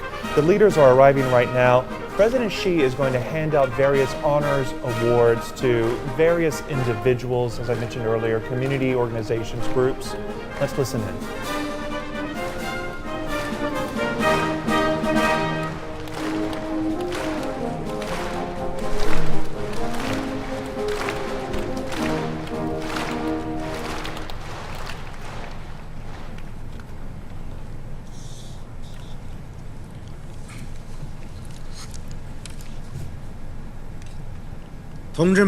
Comrades, friends, National National Commendation Conference on Poverty Alleviation now begins. Please all rise for National Anthem.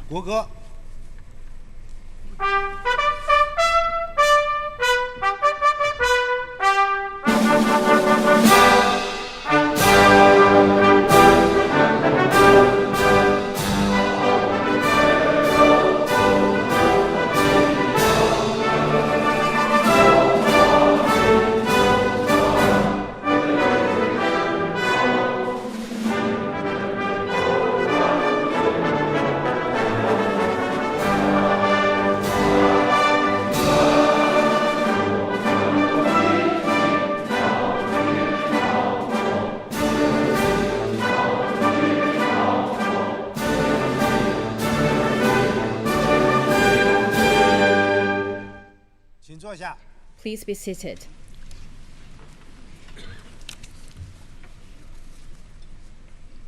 Today, Party Central Committee and State Council held this grand ceremony to honor the great contributors to China's poverty alleviation cause. With us today, we have General Secretary of the CPC Central Committee and Chair of the Central Military Commission, President Xi Jinping.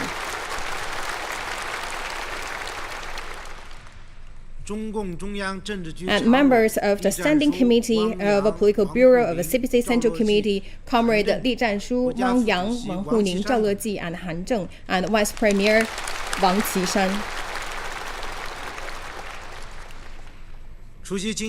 And with us, we have also invited the other officials from party and the country, members from the Central Military Commission, and key personnel from different regions and departments, Central Committee of Democratic Parties, the All China Federation of Industry and Commerce, and public figures without party affiliation, as well as recipients of the national honorary title, role models, and part of the outstanding collectives,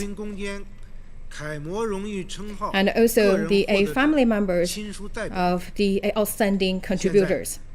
And now, please allow me to invite member of the Standing Committee of the Political Bureau of the CPC Central Committee, Chairman of CPPCC, Wang Yang, to read out the decisions on granting national honorary title to the role models to the poverty alleviation cause. The decision to grant the honorary title to role models for their contribution to poverty alleviation cause. Since 18th CPC National Congress, CPC Central Committee with Comrade Xi Jinping as core has put poverty alleviation as a priority for the governance. The party has led the All Party and the people from all ethnic groups. We have taken a series of innovative measures, and we also roll out the poverty alleviation battle with the largest scale and benefiting the most population. General Secretary Xi Jinping in person provide guidance, deployment, and also offer supervision in this regard. He has made a number of important guidance and laid a solid guidance and also the principle for poverty alleviation work. With 8 years of endeavor, poverty alleviation has gained complete victory. Under current standard, almost 100 million rural poor population has been lifted out of poverty. All the poor counties removed the cap of poverty. The absolute poverty issue has been resolved. We have actually written up a miracle in the history of poverty reduction. This has also made an important contribution to build a moderately prosperous society. This has also helped us to embark a new journey to build a modern socialist country. In our endeavor to fight poverty, there were a number of touching stories and outstanding individuals and role models. Their stories showcase the unique strengths from the leadership of the CPC and also the socialism in China. It also shows the spirit of Chinese nation to support each other and help with people in difficulties. It also reflects the core value of socialism. It also demonstrates Chinese people dare to make innovation and conquer difficulties. Also showcasing that for the CPC members, they always stay true to the original aspiration and live up to the mission and serve the people wholeheartedly. These are very touching and encouraging. In order to commend these outstanding individuals, collectives, and also carry forward the spirit of the nationalism and also the spirit of the era, as well as to encourage people from all ethnic groups to shoulder responsibilities, forge a sense of responsibility and mission, and make all-out efforts to build a social modern country. The CPC Central Committee and the State Council has decided to grant the honorary title to over 10 comrades, including Mao Xiangling, and also 10 collectives as the honorary title of the role model for poverty alleviation in China. Right now, China has entered into a new stage of development. We have to implement a new development philosophy, forge a new development landscape, and push forward a high-quality development. We have a heavy duty and a mission. The CPC Central Committee call on all people of different ethnic groups have to be guided by Xi Jinping's thought on socialism with Chinese characteristics for the new era, implement the spirit from the 19th CPC National Congress and also the spirit from the 2nd, 3rd, 4th, and 5th spirits of the plenary session. They have to consider these people as their role models to strengthen their full awareness, firm up their full confidence, and also to do the 2 safeguards. We should rally closer around the CPC Central Committee. With Comrade Xi Jinping at its core, they should live up to the mission, stay true to the original aspiration, forge ahead, and make greater contribution to boost rural revitalization, consolidate achievement for poverty alleviation, build China into a modern socialist country, and realize the Chinese dream of great rejuvenation.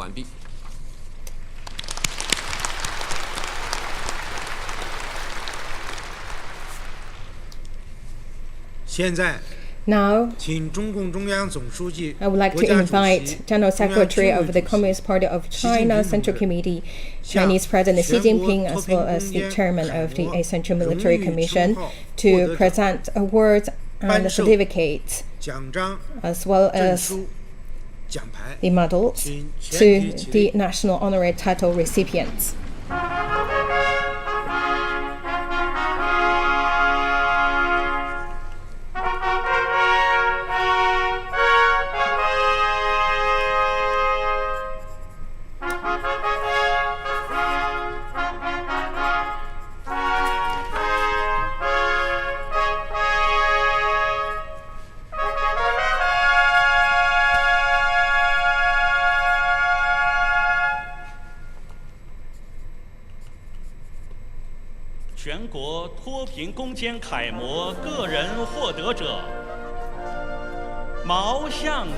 Mao Xianglin,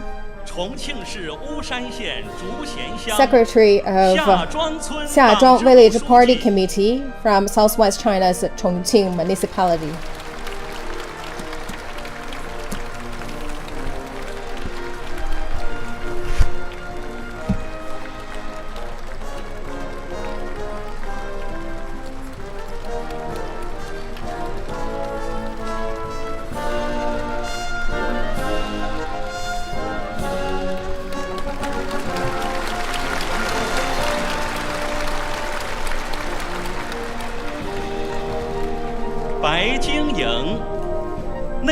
Beijing,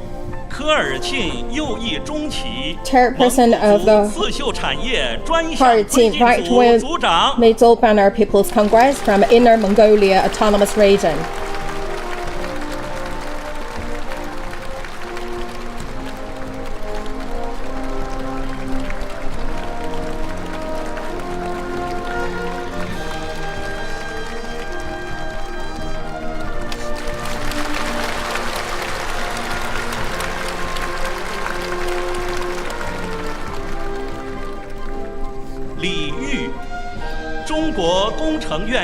Li Yu, Academician of Chinese Academy of Engineering, Professor of Jilin Agricultural University.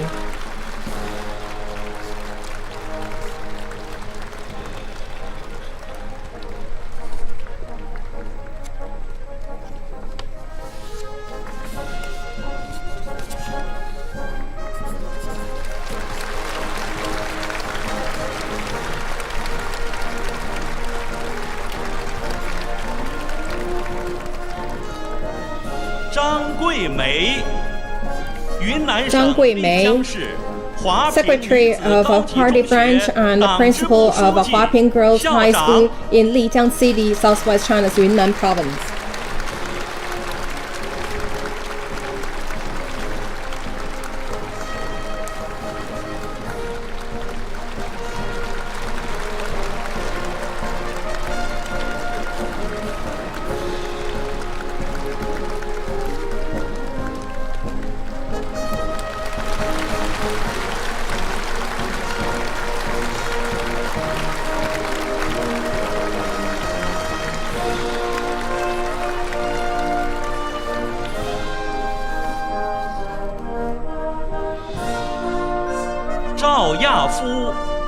Zhao Yafu, researcher of Daizhuang Township Organic Specialized Cooperative from East China's Jiangsu province.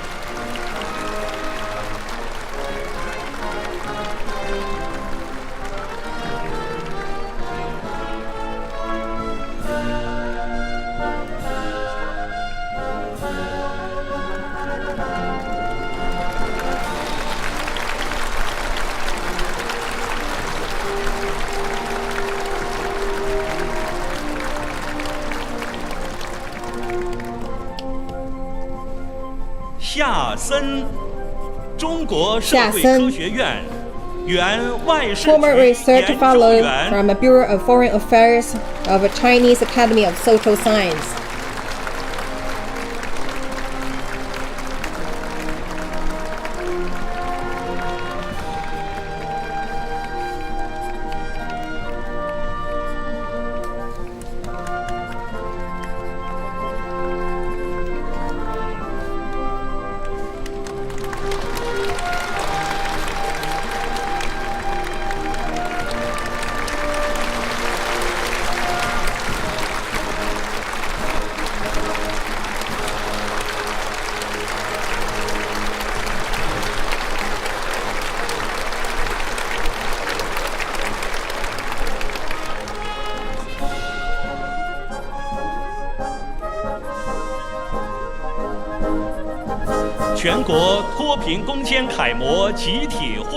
And the collectives.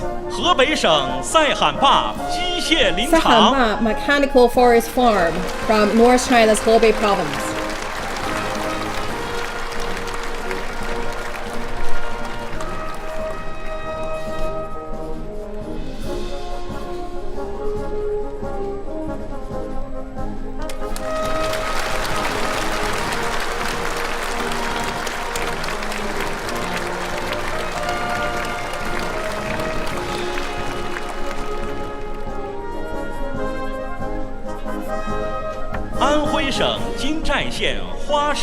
And Dawan village of Jinzhai County from East China's Anhui province.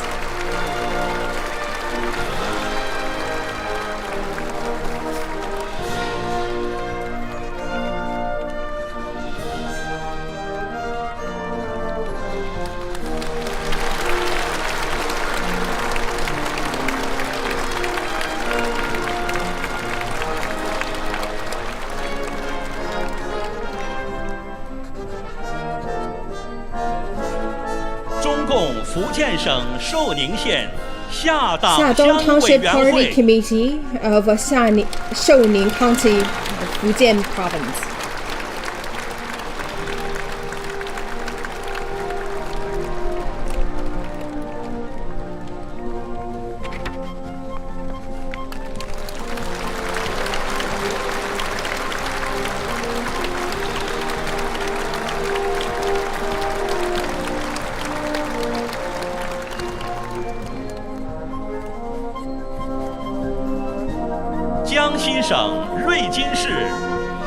Yeping Township of East China's Jiangxi province.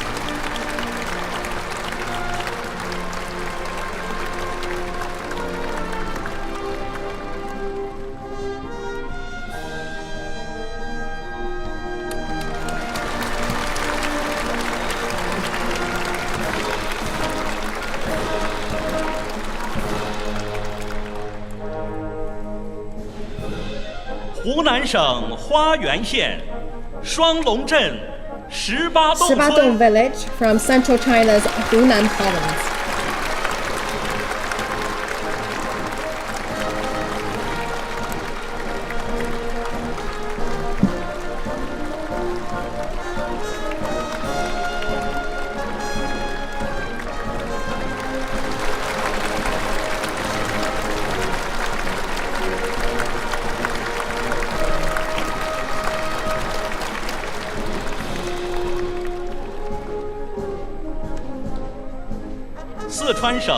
Liangshan 彝族自治州昭觉县三岔河镇 From Sanhe village, Liangshan Autonomous Prefecture from southwest China's Sichuan province.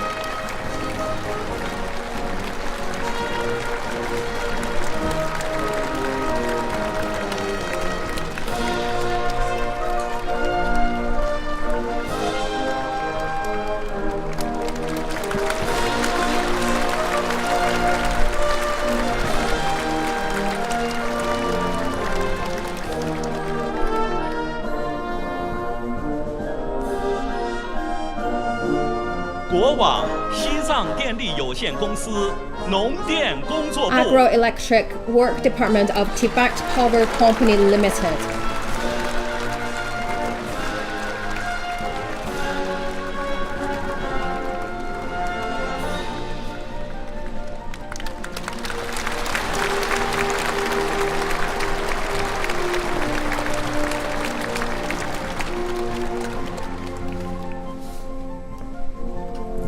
陕西省绥德县张家边镇郝家桥 village from northwest China's Shanxi province.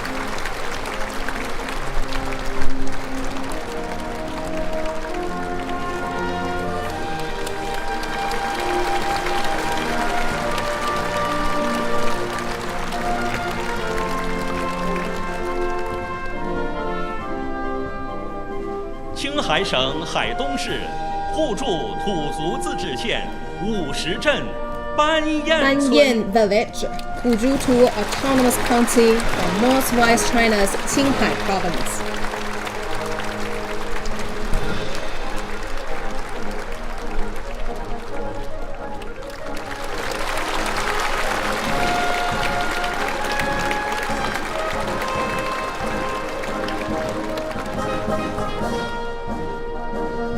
宁夏回族自治区永宁县闽宁镇 Mingning Town from northwest China's Ningxia-Hui Autonomous Region.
Now,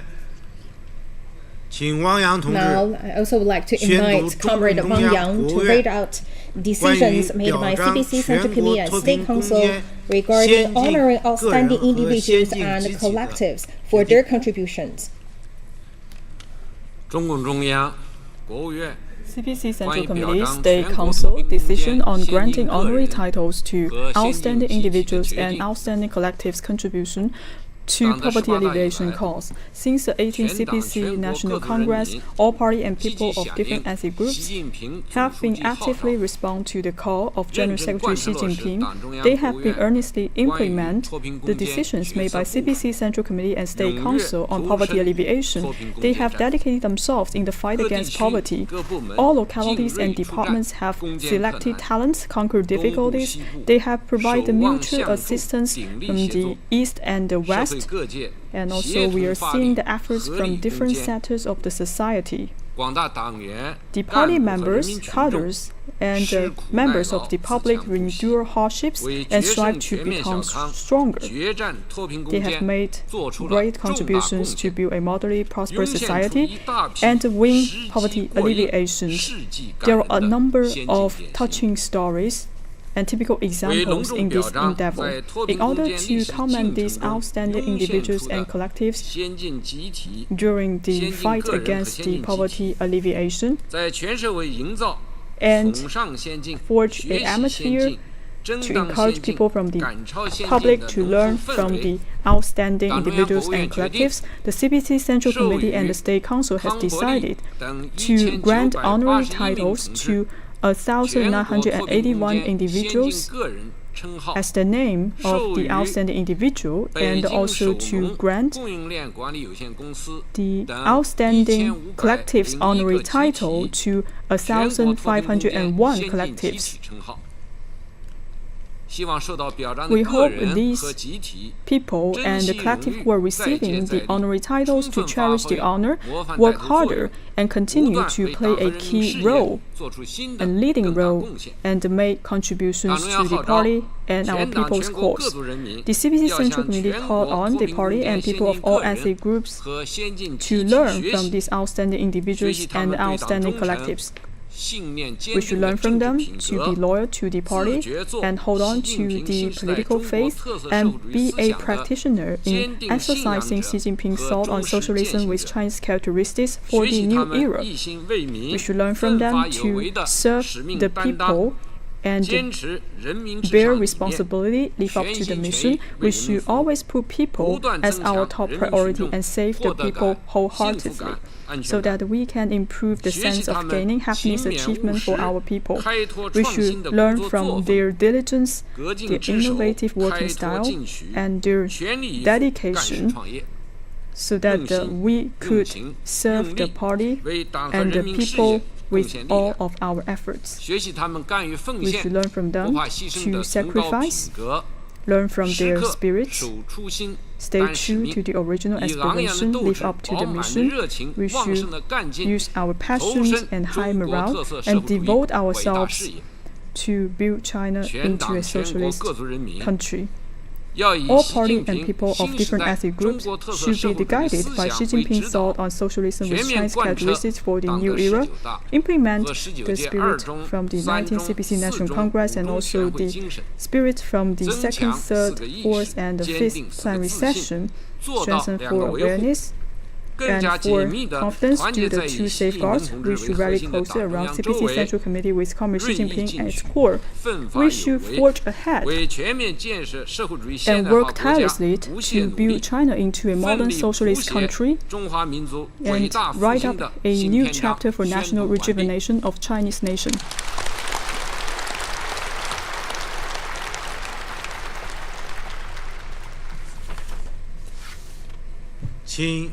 Now I would like to invite the leaders on the stage to present the award to the recipients.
And you are watching live coverage from the Great Hall of the People of a pretty big moment in Chinese history. The Chinese President Xi Jinping honoring the dozens, now hundreds, if not thousands of people who have met what many thought would be an impossible deadline, eradicating deep poverty in China by this year. President Xi declared in December victory.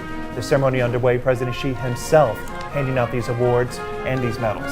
Yes, they're from all walks of life. Some of them are local officials, they're teachers, they are scientists and also academicians, technologies, etc. But they have one thing in common, which is they have made great achievements and contribution to achieve this major victory against poverty here in China. And now today is an emotional moment for all of them, also something that they need to memorize for maybe the rest of their lives. It is an emotional moment and a big moment to sit on, the stage here at the Great Hall of the People, a building that few people outside of the government get to venture into, and to not only be inside this building that is so famous across China, but also on the stage with President Xi himself handing over these awards, thanking them personally. We saw one emotional moment earlier with a 97-year-old woman who was in a wheelchair. You saw her struggle trying to get up, wanting to greet President Xi on her feet, but her health did not allow her to do that. She is a volunteer, a former researcher at the Chinese Academy of Social Sciences, had joined the Communist Party at the age of 15 and spent a good part of her life devoted to fighting poverty. So, Dr. Chu, let me bring you here into this conversation. A lot of these figures are well known in China. You recognize some of them, yes? Yes, for many people, well, I will correct you a little bit. For many Chinese people, these are famous names, but just names, probably less famous than those, influencers and idols. But for me, well, these are not only, just famous names, but also some of the co-workers, and some are my own idols. For example, Madam Zhang Gui made the principal in a Huaping female middle school in Yunnan province. I always get very personal and emotional when I mention her name. Probably she is the closest walking image of nearly a saint in China. If you have ever known his life record of what has she done to those vulnerable young female in a rural remote areas trapped in extreme poverty with no future, and how she changed and empowered those young people, you will be really touched by her. And she probably sacrificed everything she have, the health, the wealth, the time and energy and anything else, just to stuck with those poor area with those young people. And now she changed a lot of people's future. So probably a lot of people are saying she is like a Chinese version of the Sister Teresa, or like the really great volunteer in education and the gender equality in poverty reduction. So no matter how much honor and title you put on her, I think there's no exaggeration. And she's really because of long-time arduous work in a poor area and malnutrition, she has been suffering from a very bad health condition, but she still made it to receive this honor, the well-deserved honor. I think this is really a great day. I think this image really made my day.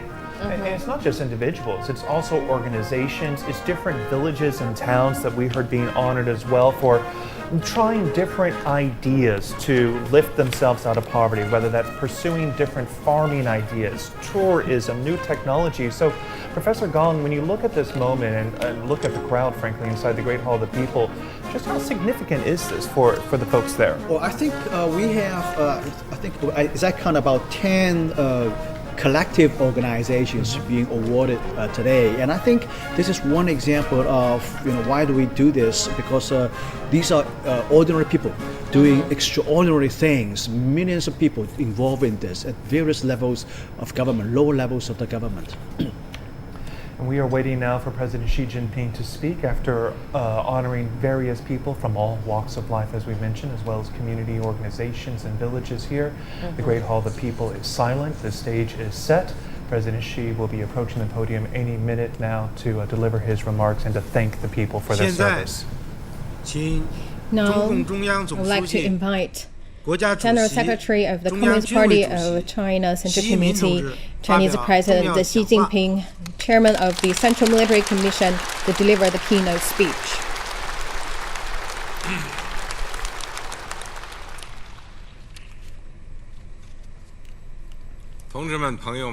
Comrades, friends, today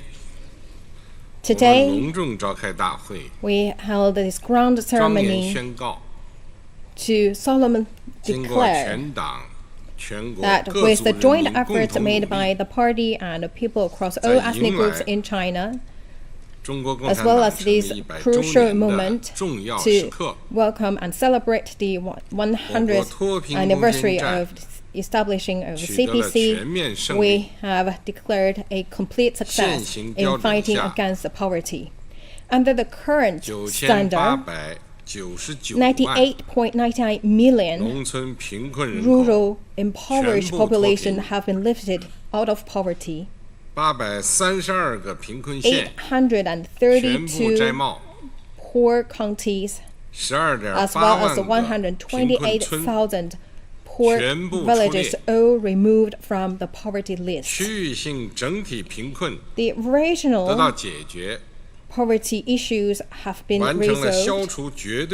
Therefore, we finish the arduous task of eradicating absolute poverty, creating another incredible miracle.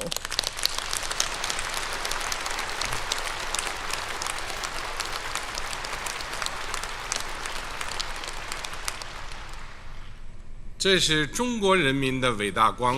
is the great glory of Chinese people, also the glory for the Chinese Communist Party, as well as for our Chinese nation.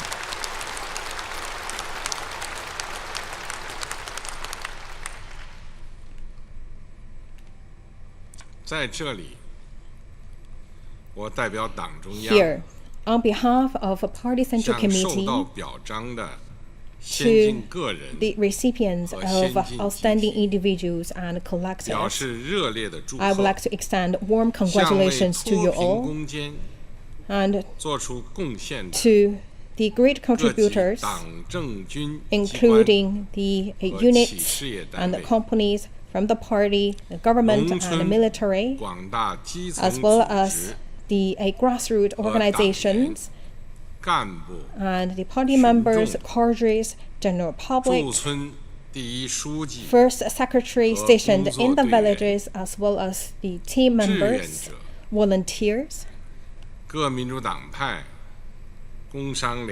members from the democratic parties, the Old China Federation of Industry and Commerce, and public figures without party affiliations, the people organizations, as well as all of society, extend my great contribution to you. And to those who actively support China's endeavors, our compatriots from Hong Kong ICR, Macau ICR, and people from the Taiwan region, as well as overseas Chinese, and also the big thank you to the governments of other countries, international organizations, friends from all over the world who have shown understanding and support for China's endeavor in poverty alleviation.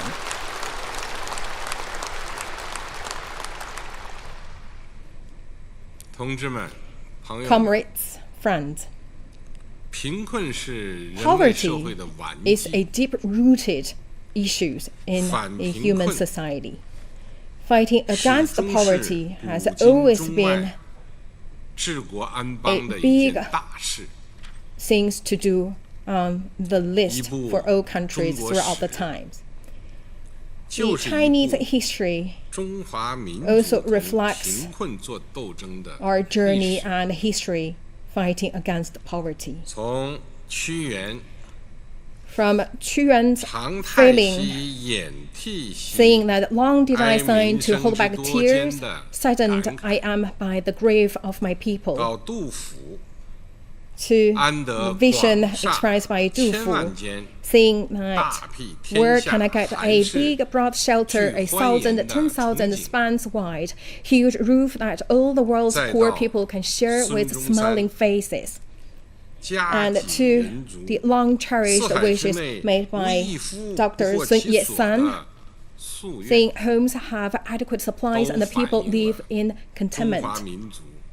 All these lines have reflected that the deep hope and wishes to get rid of the poverty and enrich people's lives.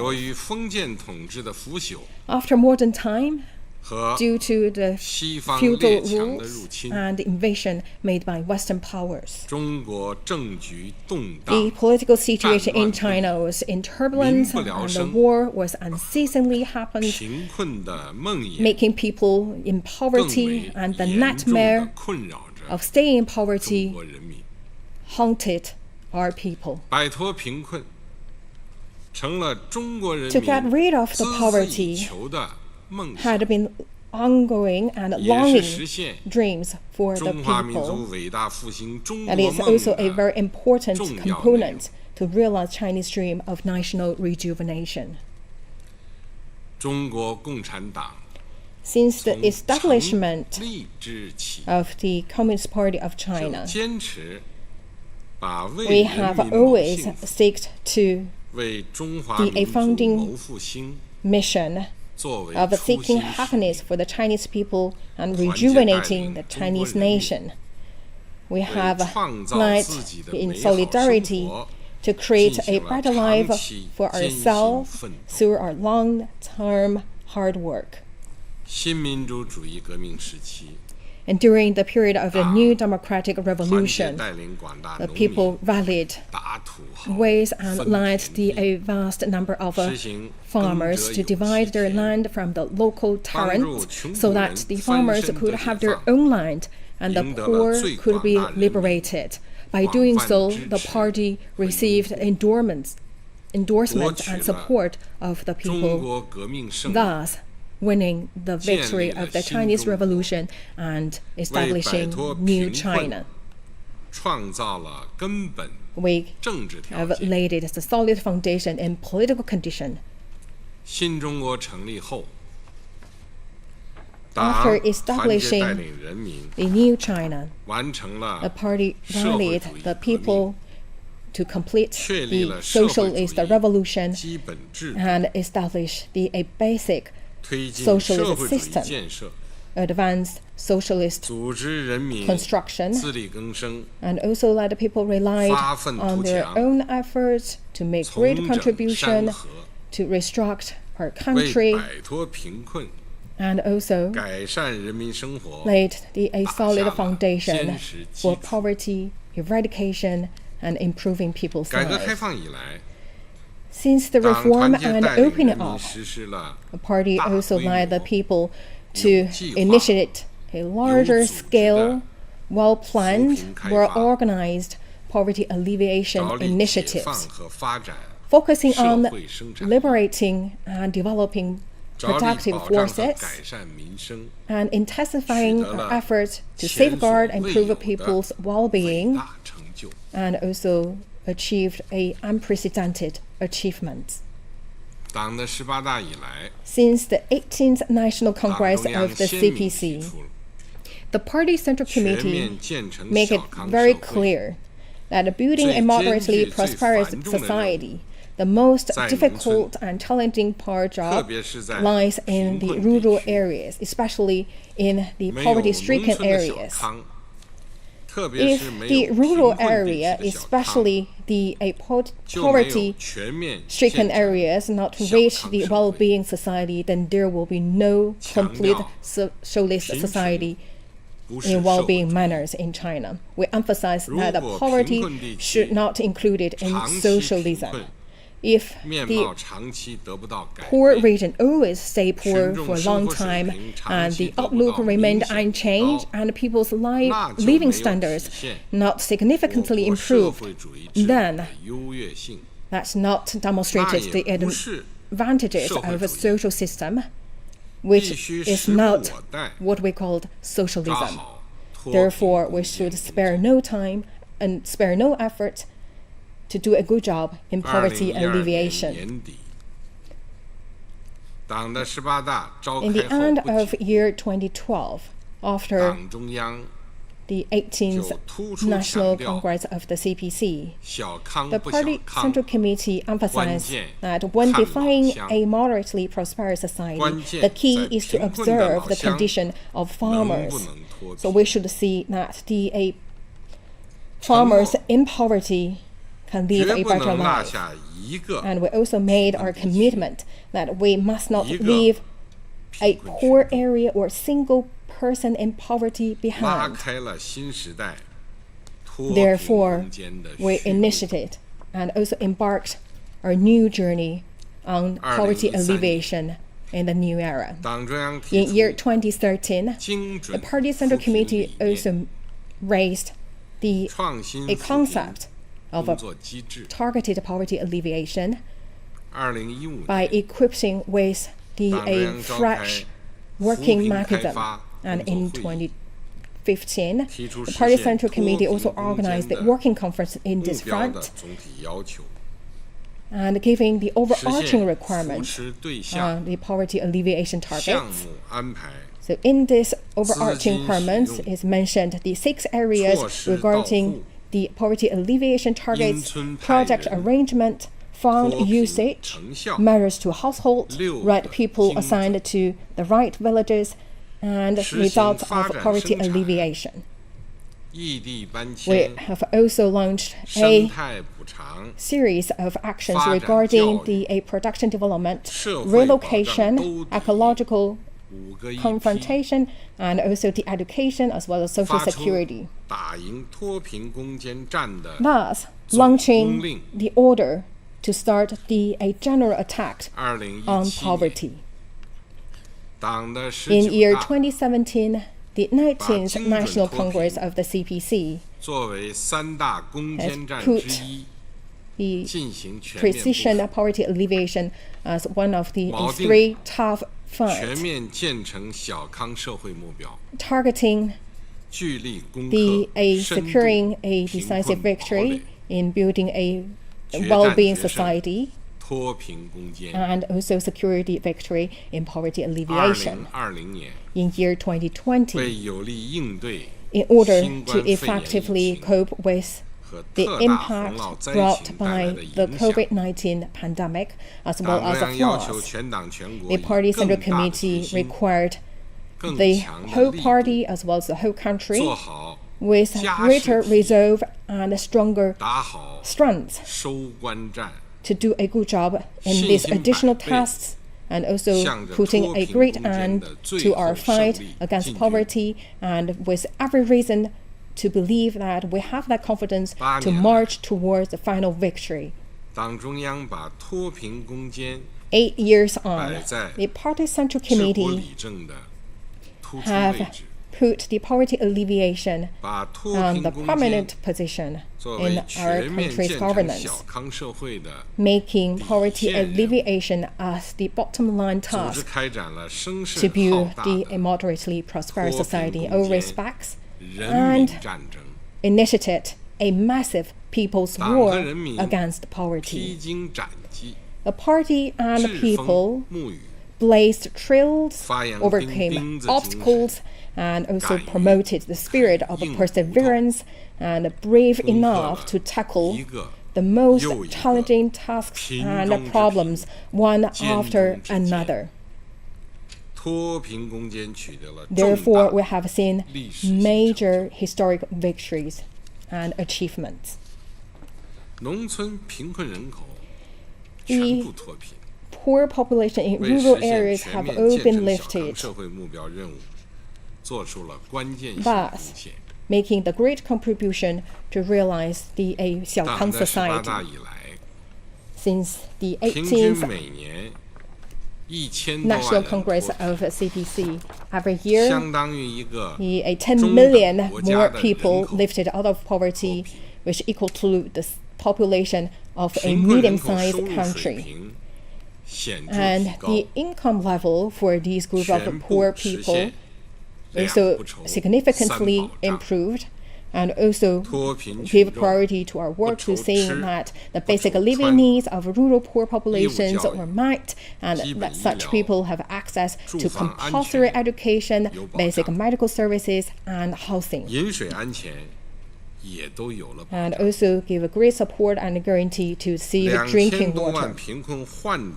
20 million poor patients also receive the classified treatment.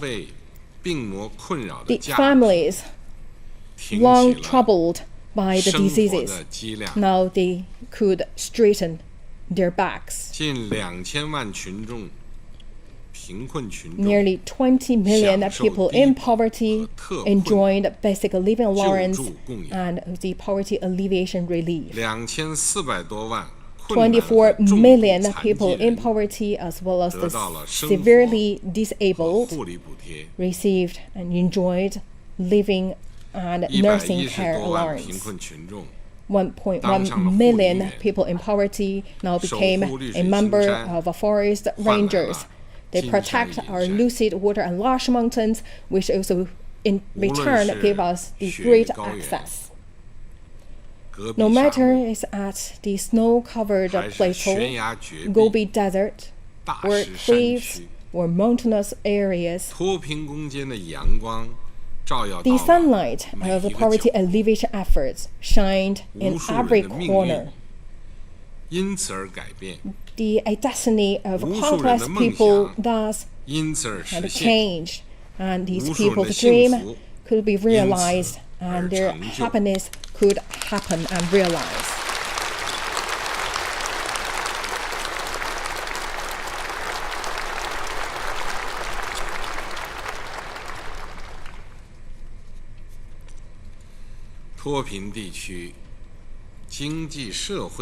The development pace of social and economic development in impoverished regions were improved in big strides. Thus, we have seen grand changes in their landscapes. The development in these areas have been sped up, and their economic strength have strengthened.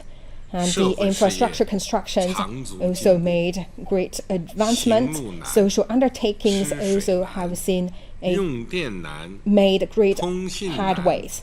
The issues like difficulties in transportation, get access to the drinking waters, the power, telecommunication, education, and medical services have been addressed. And the compulsory education areas for the poor families registered. Right now we have seen the school dropout rate realize zero in a dynamic state.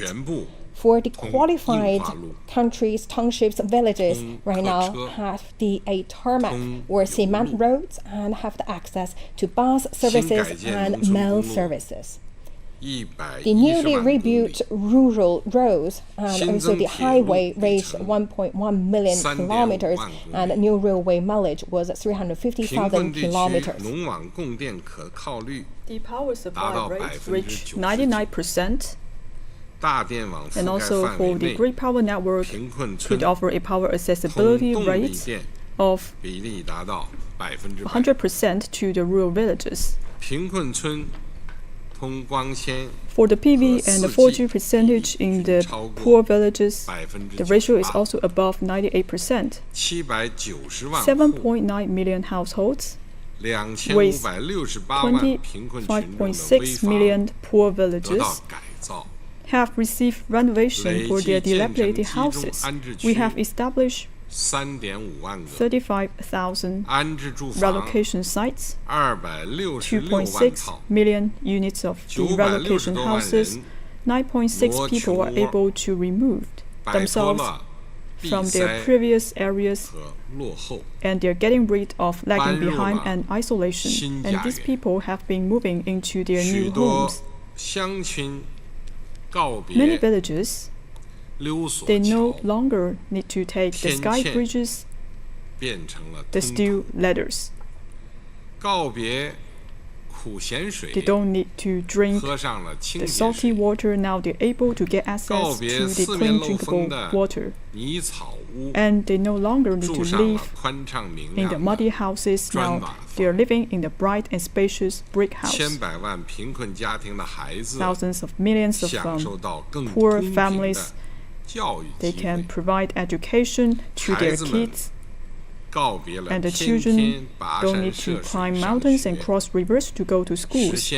Now they're able to live in their schools, and they could have meals in their canteens. And for the 28 minority groups with fewer population, they have shaken off poverty. After the establishment of the new China, for some of the minority groups, they are still under poverty, but right now they have realized the second leapfrog from poverty to overall moderate prosperity. And we have already conquered all the difficulties in regions with extreme difficulties. And right now we could see a profound changes in the impoverished regions. A new era has begun.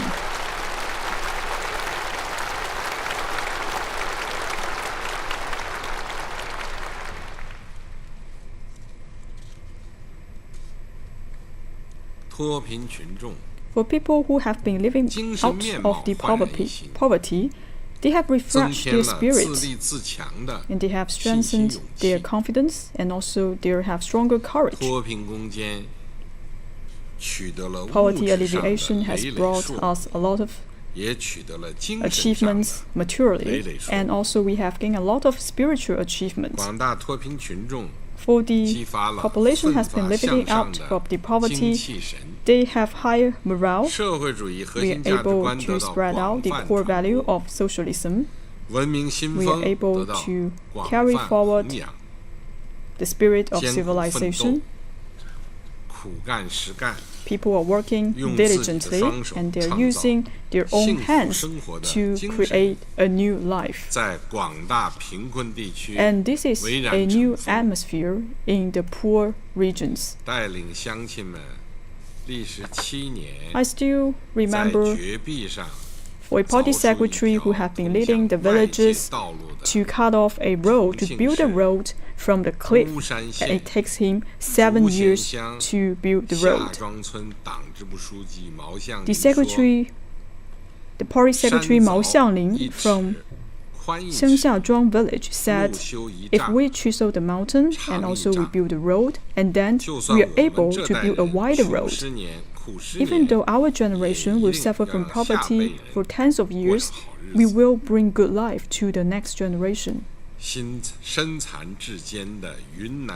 And also, we have a representative, a villager from Wulong town of Yunnan province, Kunming city, Mr. Zhang Shundong. He used to say, even though we are physically disabled, but we are not mentally disabled. We have our mind and we have our hands. We will think, we will do what we can. So you could see for the spiritual world, for these impoverished people, they have enriched their mindset. They have stronger mind, and also they are more flexible, and also they have higher morale. There is a profound change from inside out.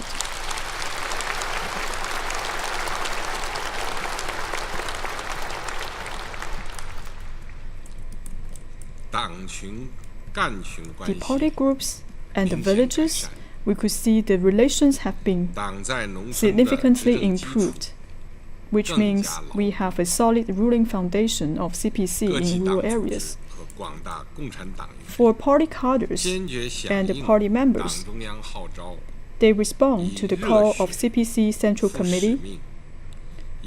They have shown passion, and also they are using their actions to deliver their commitment. In the cause of poverty alleviation, they have dedicated themselves and make tremendous achievements. For some of the poverty alleviation cadres,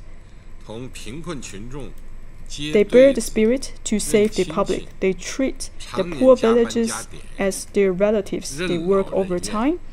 They are doing a lot of hard work. When there is a difficulty and there's a critical time, they would like to go to the front line. Now you can see their painstaking efforts is in different places and thousands of households. They have been climbing the highest mountains. They're going through the most dangerous road. They visited the most distant villages and staying in the house of those who are in extreme poverty. Where there is a need, that's where they are. Some villagers said, as long as I'm able to work, I will always serve the villagers. I would like to bring all of the villagers to a better life. He said, I'm a CPC member. I have to lead the others and shake off poverty. The grassroots party organizations have been fully leveraged their role while building the party and doing the work of poverty alleviation. They have realized self-development, and also we could see a big improvement in the party governance in the rural areas. For the general public in the rural areas, they listened to the guidance of the CPC and followed the guidance of the CPC. They all say CPC member take the lead and we will follow the steps with the CPC member, and then we will see hope for poverty alleviation. And they always say we would like to hand the national flag because it is very auspicious. And they also say, don't forget the well diggers when you drink this well. We will not forget CPC for poverty alleviation. Now you could see a big improvement for the relations between the party and the villages.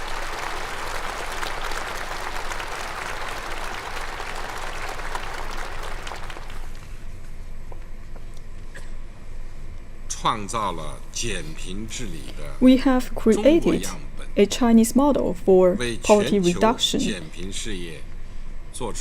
We have made great contribution for the global poverty reduction cause. Shaking off poverty, it is a difficult issue that concerning the global development and governance since the reform and opening up. According to the current poverty standard, in China, 770 million rural poor population have been lifted out of poverty. According to the international poverty line set by the World Bank, the population lifted out from poverty in China accounted for 70% of those in the world. And right now we could see the poverty situation remains severe in the world, and for some countries there is an intensified division of the rich and the poor. China has delivered the poverty reduction goal that has been set by the UN 2030 Agenda for Sustainable Development 10 years in advance. This is widely appraised by the international community. We are working actively to form the international cooperation on poverty reduction. We fulfill our duties and provide what we can to the developing countries. We would like to be a contributor to move along with the poverty reduction in the world. Looking to the past, considering the situation in the world, there's no other country can lift hundreds of millions of people out of poverty in such a short time. This achievement belongs to China, belongs to the world. We also offer our Chinese strengths to build a community of shared future for mankind.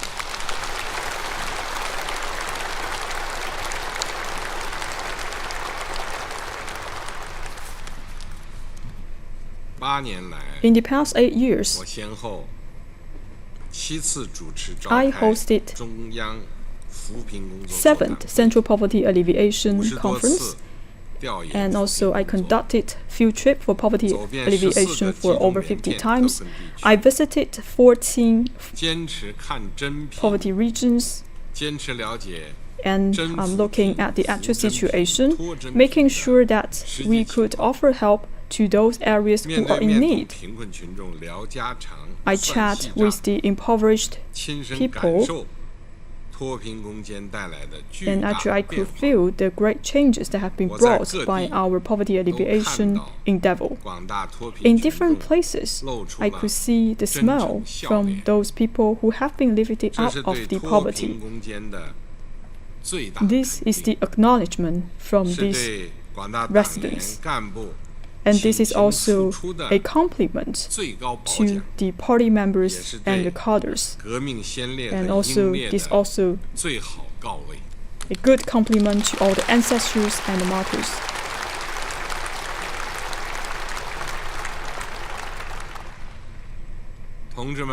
Comrades, friends,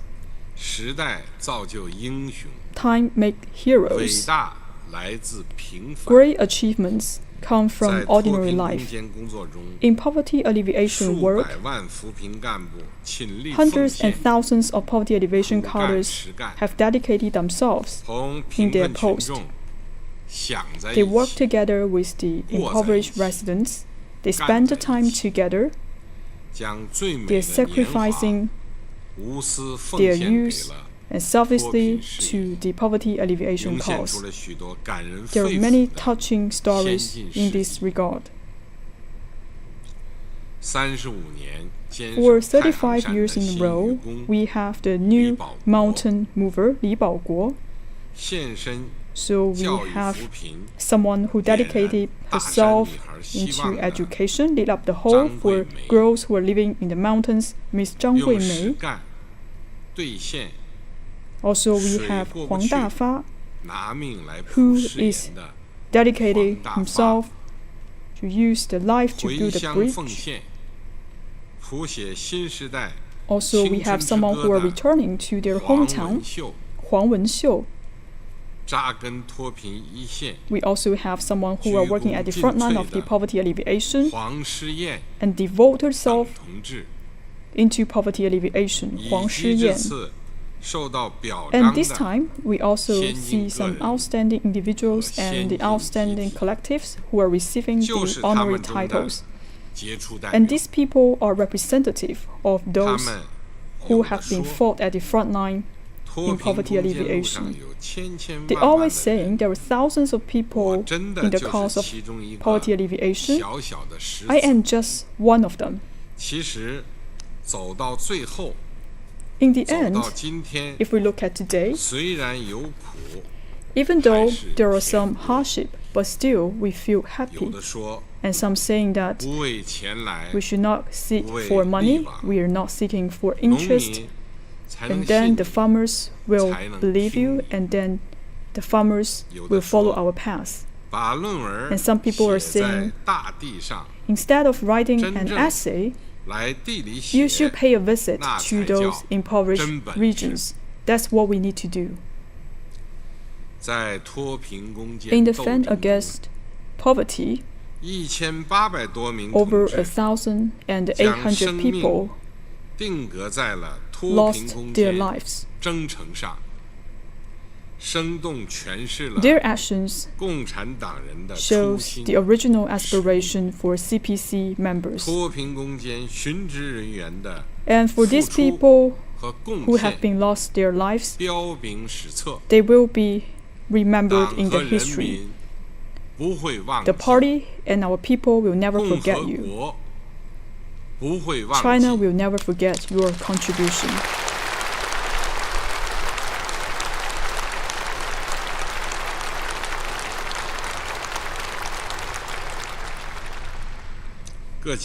Party committee at different levels and the government should pay attention and show care to the relatives, to those who have lost their lives during poverty alleviation.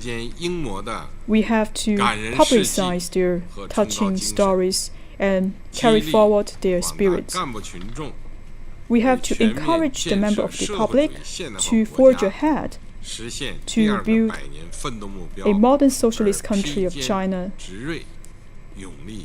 and make greater contribution to realize the second centenary goal. Comrades, friends, poverty alleviation has gained remarkable achievement. This is thanks to the strong leadership of CPC, thanks to the traditional virtue of Chinese nation featuring self-reliance and hard work, thanks to the achievement made from reform and opening up, especially the establishment of the new China, and also thanks to the efforts came from different generations by generations. And also is thanks to the solidarity and endeavor from the party and the people from all ethnic groups. We have to focus on the national status, understand the pattern for the poverty reduction rules, and we should come out a series of policies and come up of a number of effective policies, working mechanisms, and systems, so that we can follow a path of poverty reduction with Chinese characteristics and form a poverty alleviation theory with Chinese characteristics. We should stay committed to the leadership of CPC and provide political and organizational guarantee for poverty alleviation. We should stick to the centralized leadership made by the Party Central Committee and also take the poverty alleviation into the five-sphere integrated plan and the four-pronged comprehensive strategy. And we should make the coordinated plan and advance our efforts. We emphasize the mechanism that the central government is making the overarching plan and the provincial level, the people making the full responsibilities, and the county level focusing on the implementation. So we focus on the secretaries should take the responsibilities, and also the people at the top level should make the overall responsibility, and the 22 provincial people from the central and the western regions made and signed up the mission and made their promise to the Central Party Committee that they will for sure that the stability in the impoverished county during the poverty alleviation period. We also did a great job in building the supporting system, making the party organization in the rural area as our center, and also led the people to fight against the poverty. We also organized the top force and dispatched this force to the main battlefield. In total, we have dispatched 255,000 working teams stationed in the villages, as well as 3 million first secretaries, as well as cadres. 2 million cadres at the village and the township level, as well as millions of the village cadres worked together on the front line against the poverty. Let the party flag fly high over the main battlefield against poverty. Facts have fully proved that the Communist Party of China has incomparable strong leadership, organization, and executive, and should be a reliable leading force to let the people surmount difficulties and marching ahead toward the future. As long as we unwaveringly uphold the leadership of the party, we can and for sure overcome any obstacles in our way toward the goal of meeting people's ever-growing needs for a better life.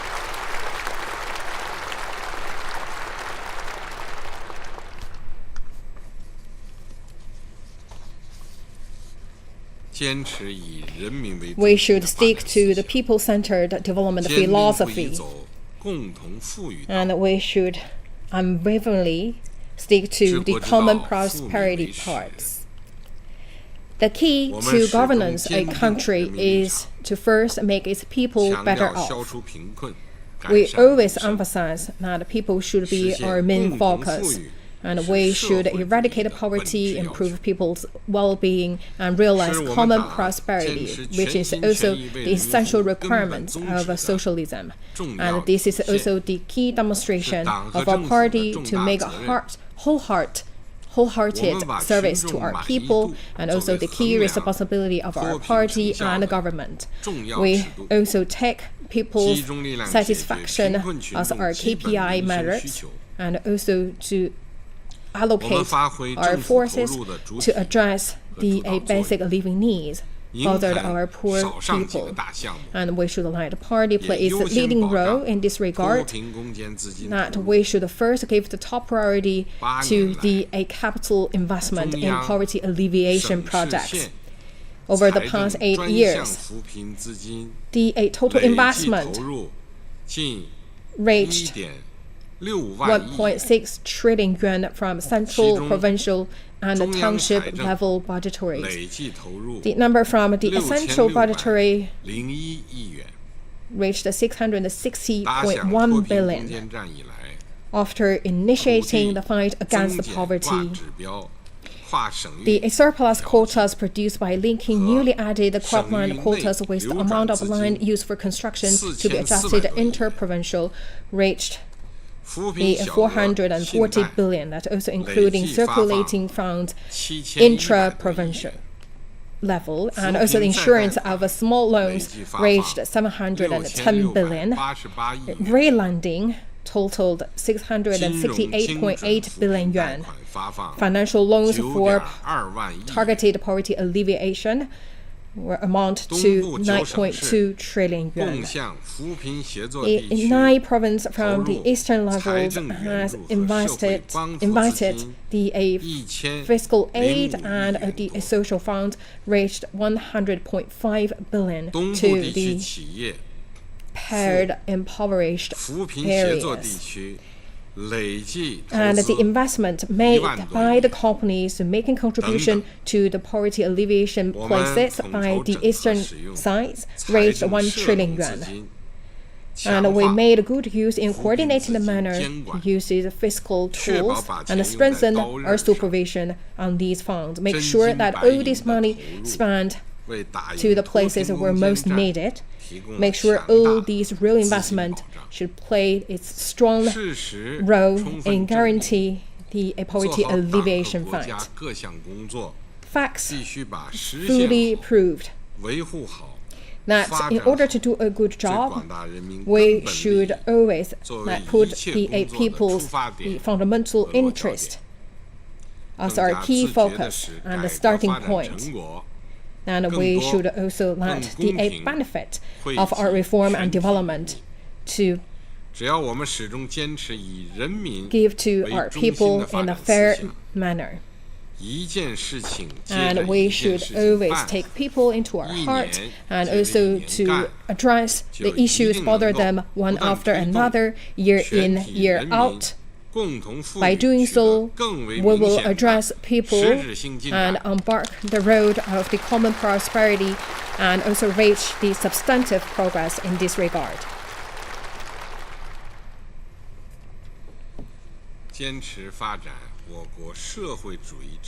We firmly stick to the political strengths of our socialist system and also form the common will and actions against poverty. We mobilize the people from the party and all walks of life to declare a war against poverty. We worked in one heart and also created that synergy so people from the society as well as the party and the military worked as one team. We emphasize the coordinative help in the poverty alleviation between the eastern and the western areas, and also to construct that paired up initiative, make sure that there's a good flow in the talents, capital, and technology. We also organize the targeted poverty alleviation initiative and also organize the people from the party central committee as well as the state-owned enterprises, the democratic parties, the people's organizations, and also the armed forces all pitched in. So the different industries also leverage their own strengths to conduct poverty alleviation through industry, technology, education, culture, health, consumption, and the private sectors, the social organizations, as well as every individuals organized in a very positive manner. And also we have seen the campaign of 10,000 companies help 10,000 villages thrived. We also organize a specific projects in the poverty alleviation in the different industries, and also like the whole society forces to pitch in so we can forming a greater landscape that covering the different regions and also cross different departments, different companies and units. So with all these good wills and also the moves in poverty alleviation, form and also showcase the great love of the whole society, creating a force to win the battle against the poverty. The facts are proved that the leadership of the Communist Party of China and our socialist system actually the fundamental guarantee for us to fend off the risks and challenges and overcome obstacles. Only we stick to the party's leadership and stick to the path with socialist with Chinese characteristics can we complete the greater cause and undertakings like poverty alleviation endeavors and also gaining the victories from one another.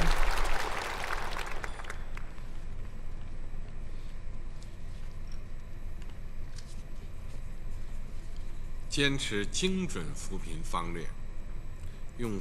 the precision poverty alleviation strategy is our focus. We believe the way out is to eradicate the poverty through the targeted manner. We have emphasized many times that the poverty alleviation should focus on the targeted manners. Therefore, we have conducted the meticulous management style for the resources that also in a targeted manner in terms of allocation and for the objectives and the personnel that also we have the detailed management and also established nationwide registration systems, make sure that the resources really benefited and helped the people waiting for those help, and also to channel all these resources to the impoverished areas. Regarding the issues that who should receive the help and who should give the help and how, and also how to withdraw this poverty alleviation list, and we have also launched a set of policies. Make sure all these policies should be tailored. And we also look at the cause of making people in the poverty and also look at what kind of solutions we can take in order to give that the targeted treatment to these poverty bothered places, make sure their root cause addressed. Of course, all these measures is time required. We should make sure all our efforts should go to the exact places that we want to help in terms of the household and also the poverty alleviation areas. Make sure we're not just for the sake of the average numbers, and we should focus on the big majorities. We have always stick to the development style poverty alleviation plan. Make sure that we should deal with the poverty through development. Make sure that we also can shift our poverty alleviation method from giving the fish to making the fish by themselves. And we also seek the most effective way so people can enjoy a better life in a sustainable manner. Therefore, education is the key issues. Focusing that we should not let our kids be bothered because of the poverty, and we should not let our kids to lose at the starting line, and make every endeavor that they can shine themselves in their life and to sever the poverty passing on from one generation to another.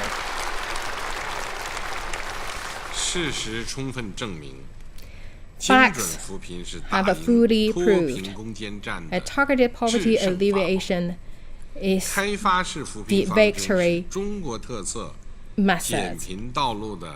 development is a remarkable character for China's poverty alleviation path. As long as we implement the poverty alleviation requirement in a scientific manner and also in a detailed working style, we will for sure can provide the scientific based path and the sustainable drive to realize economic and social development and improving people's well-being and deal with the imbalanced and inadequate problems.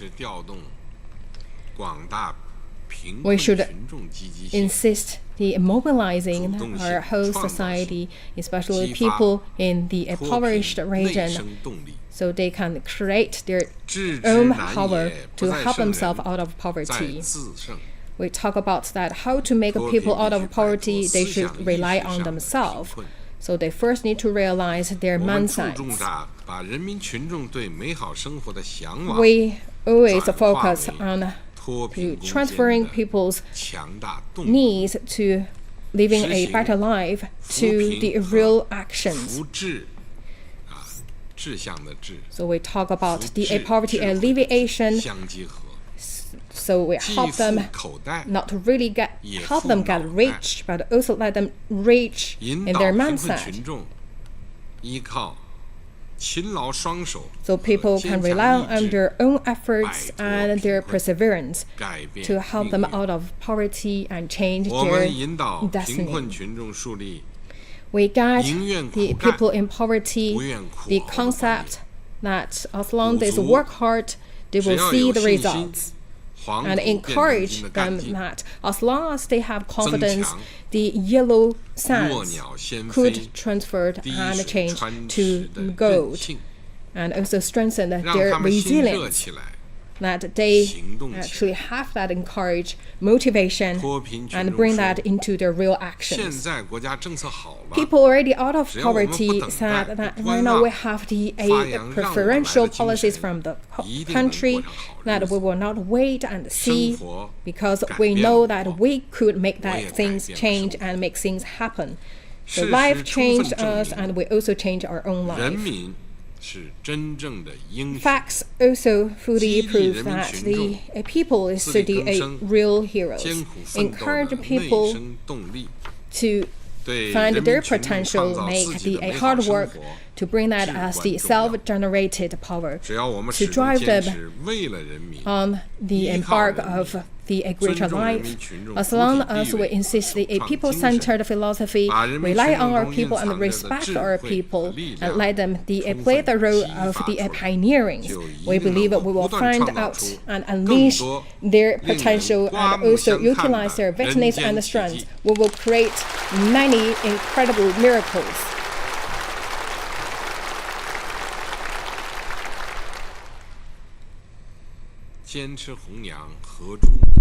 We should stay committed to carry forward the traditional neutral that features solidarity and mutual support. We will promote the whole society to exercise the core value of the socialism, to carry forward the traditional virtue of Chinese nation, featuring mutual support, solidarity, and help those who are in need. And we will also guide the society to show care to the poor residents, pay attention to the poverty reduction cause, and dedicate themselves in the poverty alleviation. We have to improve the mobilization mechanism, set up the participation platform, and bring innovation to the assistance, making sure that people would like to engage in poverty alleviation and make their own contribution. Facts show the core value of socialism and the traditional virtue of Chinese nation can help to concentrate our thoughts and form cohesion of our people. We have to be determined and follow this path and unlock the positive energy from the society so that we can exert strength for the Chinese nation to break away and forge ahead.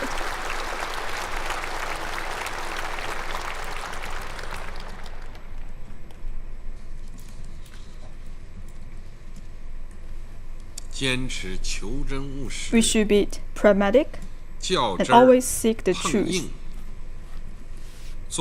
making sure that we can provide support to areas with extreme poverty.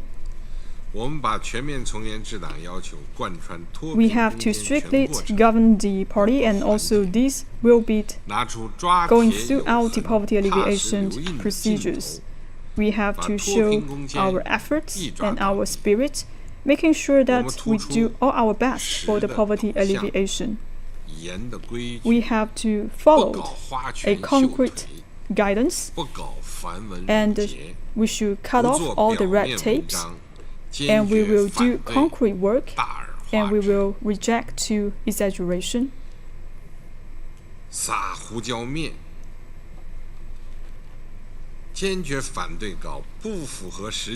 We should oppose to all kinds of formality projects, reject formalities, bureaucracy, making sure that all the work we have been done can solve the practical problems of the poor residents.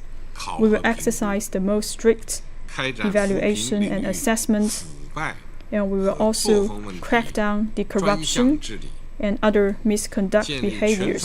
We will set up a supervision system in all aspects, making sure that the poverty alleviation achievement can stand the test of history and of the people. Facts show arrangement or deployment accounts for 10%, implementation accounts for 90%.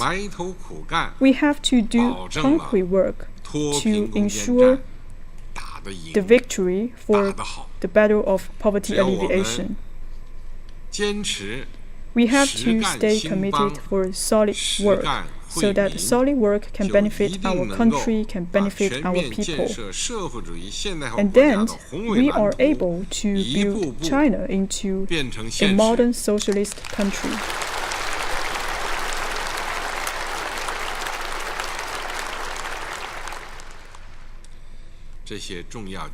All of these important experience is the essence for poverty alleviation in China. It also shows the latest achievement of China under Marxism poverty reduction theory. We have to abide by these theories and continue to develop this theory. Comrades, friends, great cause nurtures great spirits. Great spirits lead the great cause. For the battle against poverty has come up a poverty alleviation spirit featuring solidarity, innovation, dedication, and also it features a sense of mission for all our people.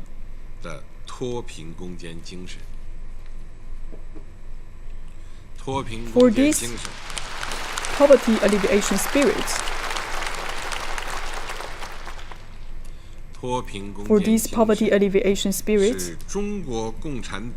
also shows the mission of Communist Party of China, also shows the fine character of Chinese people, and also shows the spirit of Chinese nation.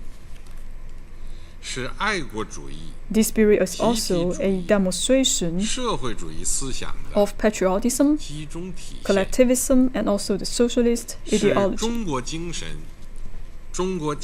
And this also shows the Chinese spirit, Chinese value, and the Chinese strength. This also carry forward the great Chinese nation and the spirit of the era. All parties, all countries and all the society should carry forward the spirit for poverty alleviation. We have to stay united, fight courageously,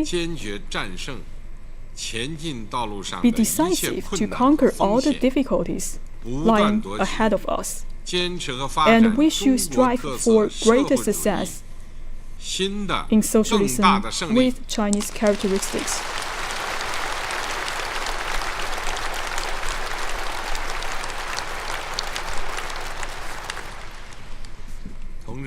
Comrades, friends, the complete victory for poverty alleviation marks that with the leadership of CPC,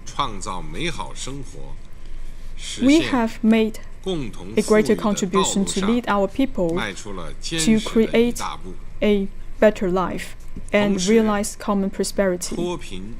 At the same time, poverty eradication is not the end. Instead, it is a starting point for new life and new endeavor.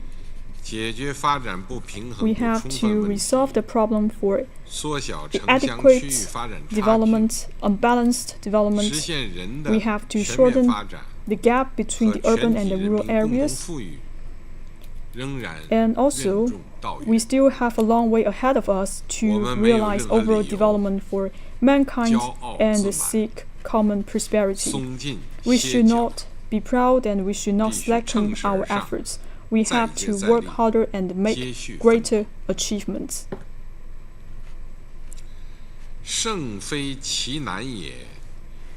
It is not difficult to gain victory, but it is difficult to hold on to the achievement.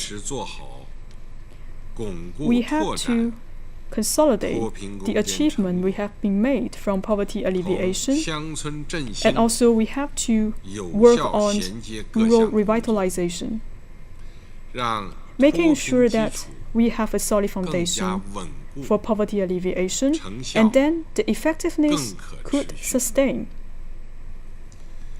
To the vulnerable groups, especially people may fall back to poverty, we have to strengthen our monitoring and supervision, making sure that we can early identify these people, and then we can do early intervention and provide support when necessary. For regions that has been lifting up from poverty, we have to provide support to their industrial development so that we can form a self-driven development. For residents who have been lifting up from poverty through relocation, we will provide follow-up support to these people. We should encourage them to find a job, and we should do what we can to improve the employment. We will strengthen the social governance, and also making sure that these residents can integrate to the new environment.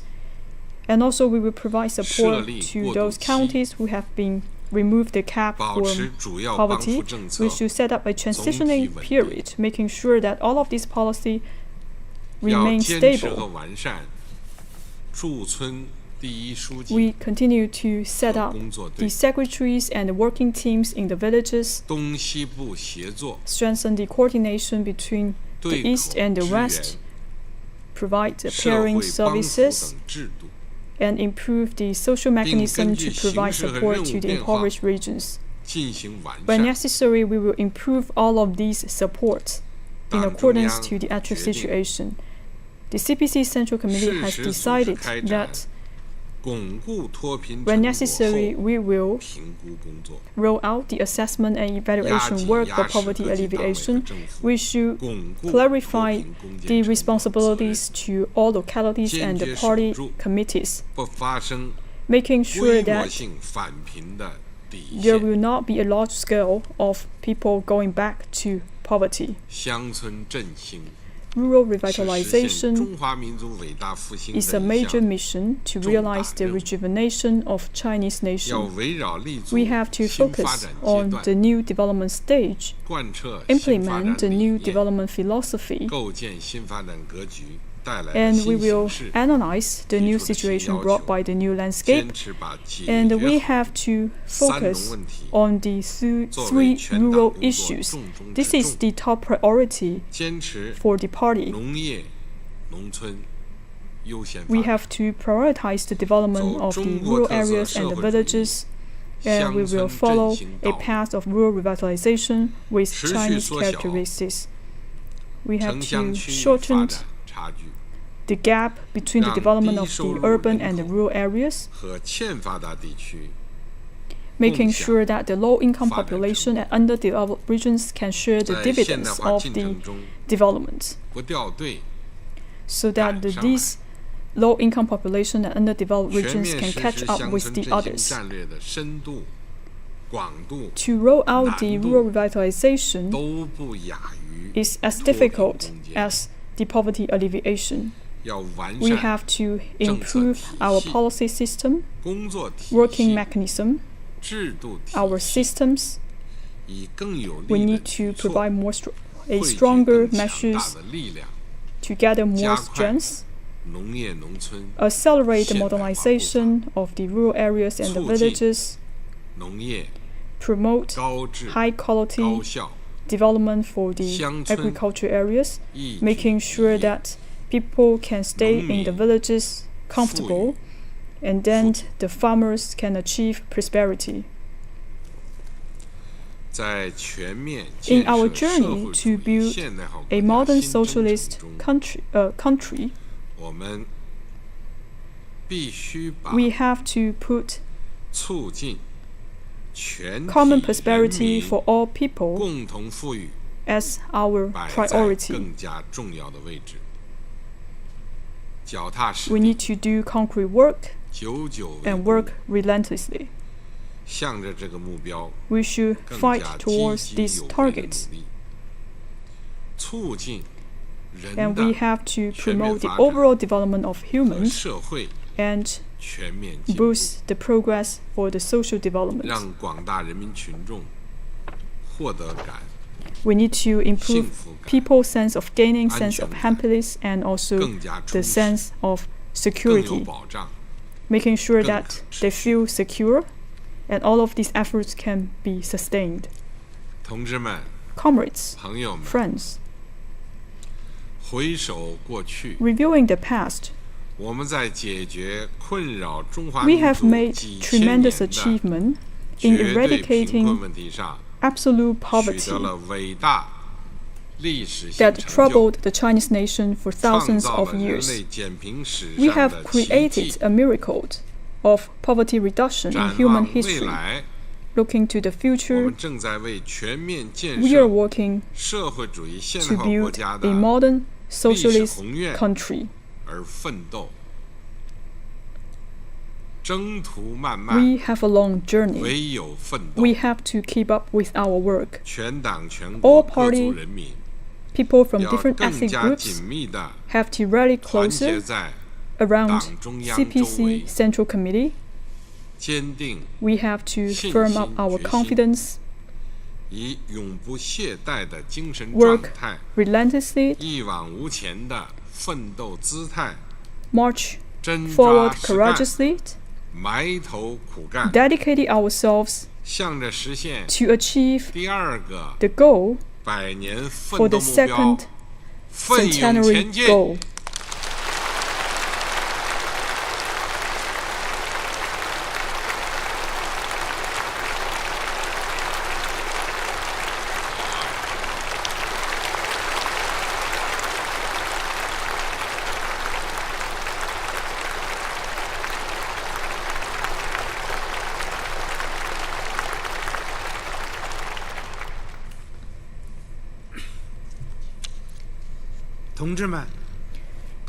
Comrades, just now, General Secretary Xi Jinping delivered an important speech, solemnly announcing the complete victory on the fight against poverty. From the strategic vision of building a moderately prosperous society to realize the first centenary goal, General Secretary Xi fully acknowledged great outcomes on poverty elimination, comprehensively revealed the glory journey and summarized the valuable experience along that journey, and elaborated the noble spirit of poverty alleviation, and also raised a clear requirement on comprehensively advancing rural revitalization and consolidation the outcome of poverty alleviation. General Secretary Xi's speech was strong importance in terms of the political, ideological, the strategic, and the target manner, calling everyone to study in details and implement into its letters. Let us rally closer with the Party Central Committee with Comrade Xi Jinping at its core, guided by the Xi Jinping thought on socialism with Chinese characteristics for a new era, strengthen forward consciousness of the need, stay firm to forward confidence to uphold, and also to the upgrade our DA judgment and capacity, carry forward the DA spirit, and work together to fight tenaciously, and also to celebrate and the 100 year of the founding of the party, and the building the modern social of the country, and work together to realize the Chinese dream of a national rejuvenation. The National Commandment Conference on Poverty Alleviation now concludes.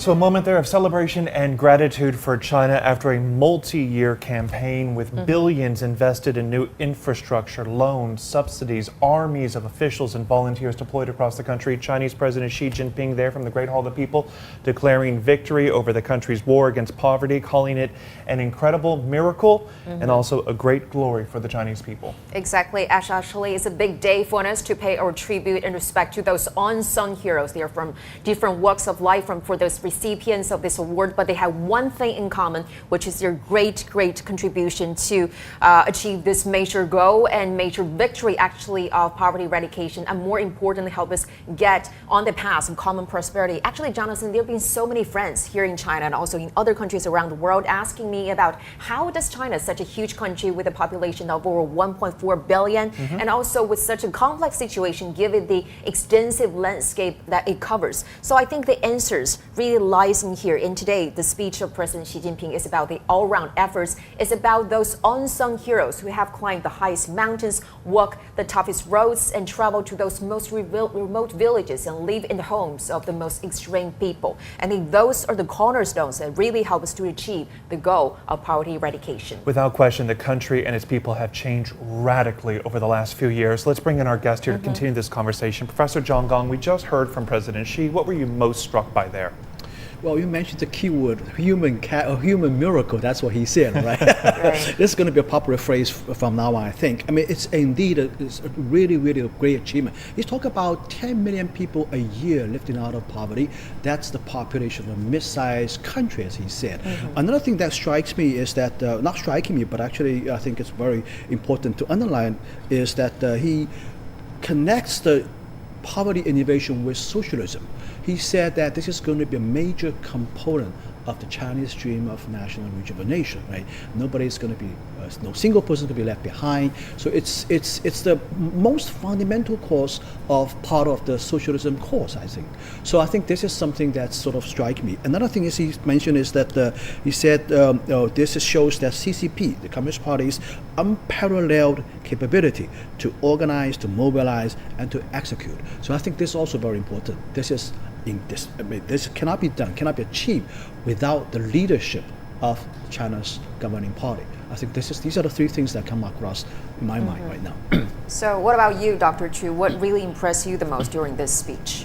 Well, I think this is a really a great achievement. I mean, doing poverty alleviation and most of all, leaving no person behind. This is actually something requires great can-do spirit without any empty talk shop. You know, this is truly a great cause, of the people, by the people, and for the people. So I'm thinking that allowing other people, the vulnerable people, to have the same living standards as what you do is a real equality. And also, you're really providing an opportunity for people to choose the life standard, lifestyle they want. This is a fundamental and true human rights. Mm-hmm. And also, I'm thinking, you liberate people from the grinding, desperate poverty and give them a new future, and think this is the true freedom. So I think this is the world common value, and in poverty reduction, China can help. This is a moment of recognition, moment of celebration, but as President Xi also said, the work is not over. There is a long road ahead to make sure that people don't slide back into poverty. Thank you both for your time. And now let's go live to our reporter Xia Ruixue in Zhengzhou, the capital city of China's Henan province. Hello there, Ruixue. Good to see you. So Henan has been one of the major grain production provinces in China. So how is the poverty eradication impacting the agricultural industry there? Tell us more.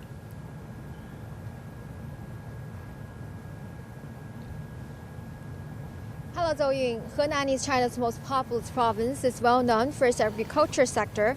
In 2013, over 9,200 villages, 53 counties, and nearly 7 million people were below the poverty line in Henan province in 2013. In 8 years, all the impoverished villages and counties have been lifted out of poverty, and the GDP of these villages saw an increase of over 8% from 2016 to 2019. For more, join me today is Professor He Dexian from Henan Agriculture University. Thank you for joining our show. Henan as a big county with a large population and also the key important agricultural county. Actually, the poverty alleviation is mission impossible. How to make it? For the Henan province, we have completed our poverty alleviation work. We have made a lot of tremendous achievements. Actually, we have faced a lot of challenges for poverty alleviation. In 2013, we have 6.9 million impoverished people, and the poverty-stricken rate is 8.79%. With 8 years of hard work, we have completed our targets, and all the poor population have been lifted out of poverty, and also all the counties have been removed the cap of poverty. And actually, we have established a poverty alleviation leadership group led by the party secretary. And we mobilize all the resources to do the poverty alleviation through industry development and employment. We're also focusing on the education and the housing renovation, poverty alleviation. We just together watched the National Commandment Conference. So what's your take? And what's the impressive one?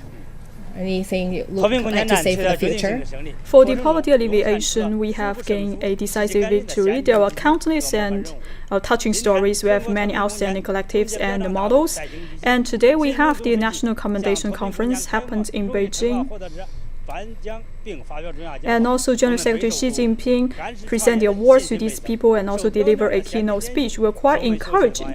And we should learn from those outstanding individuals and role models. Henan is actually a province focusing on the agriculture. We are representative province in the northern part of China. We have to carry forward the spirit of the three axes, and also we have to focus on the ecological development and also the industrial development to help with the poverty alleviation and make our own contribution.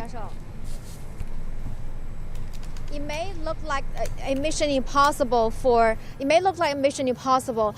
a China's most populous province to eliminate the poverty, but it happened and the whole country made it. No one has been left behind. And you may notice that it's snowing today, and an old saying said a timely heavy snow promises a very good harvest. Let's hope a bright future tomorrow in the future. Back to you, Zoe. Exactly. Thank you so much, Ruixue. Turning from the mission impossible to the mission possible. And also, mission did you see the beautiful snow out there in Zhengzhou? I think that really reflects, the cheerful emotion that we have now, and also a bright future, as he said. Yeah, absolutely. Mission accomplished. Absolutely. It's a big moment for China right now. Exactly. The miraculous achievements. And also during the ceremony, Chinese President Xi Jinping announced China's complete victory in the battle against poverty. Take a listen. 现行标准下 Under the current standard, 98.99 million rural impoverished people have been lifted out of poverty. 832 poor counties, as well as 128,000 poor villages, have all been removed from the poverty list. the regional poverty issues have been resolved. Therefore, we completed the difficult task of eradicating absolute poverty. A difficult task of eradicating absolute poverty. Let's continue the conversation with our guest, Professor Gong. I want to play off that last soundbite there. Just how difficult a task was this? Put this in perspective for us, especially for a global audience. Well, 100 million people. I mean, that's a lot of people, right? As I said, 10 million people a year. That's the population of a mid-sized country.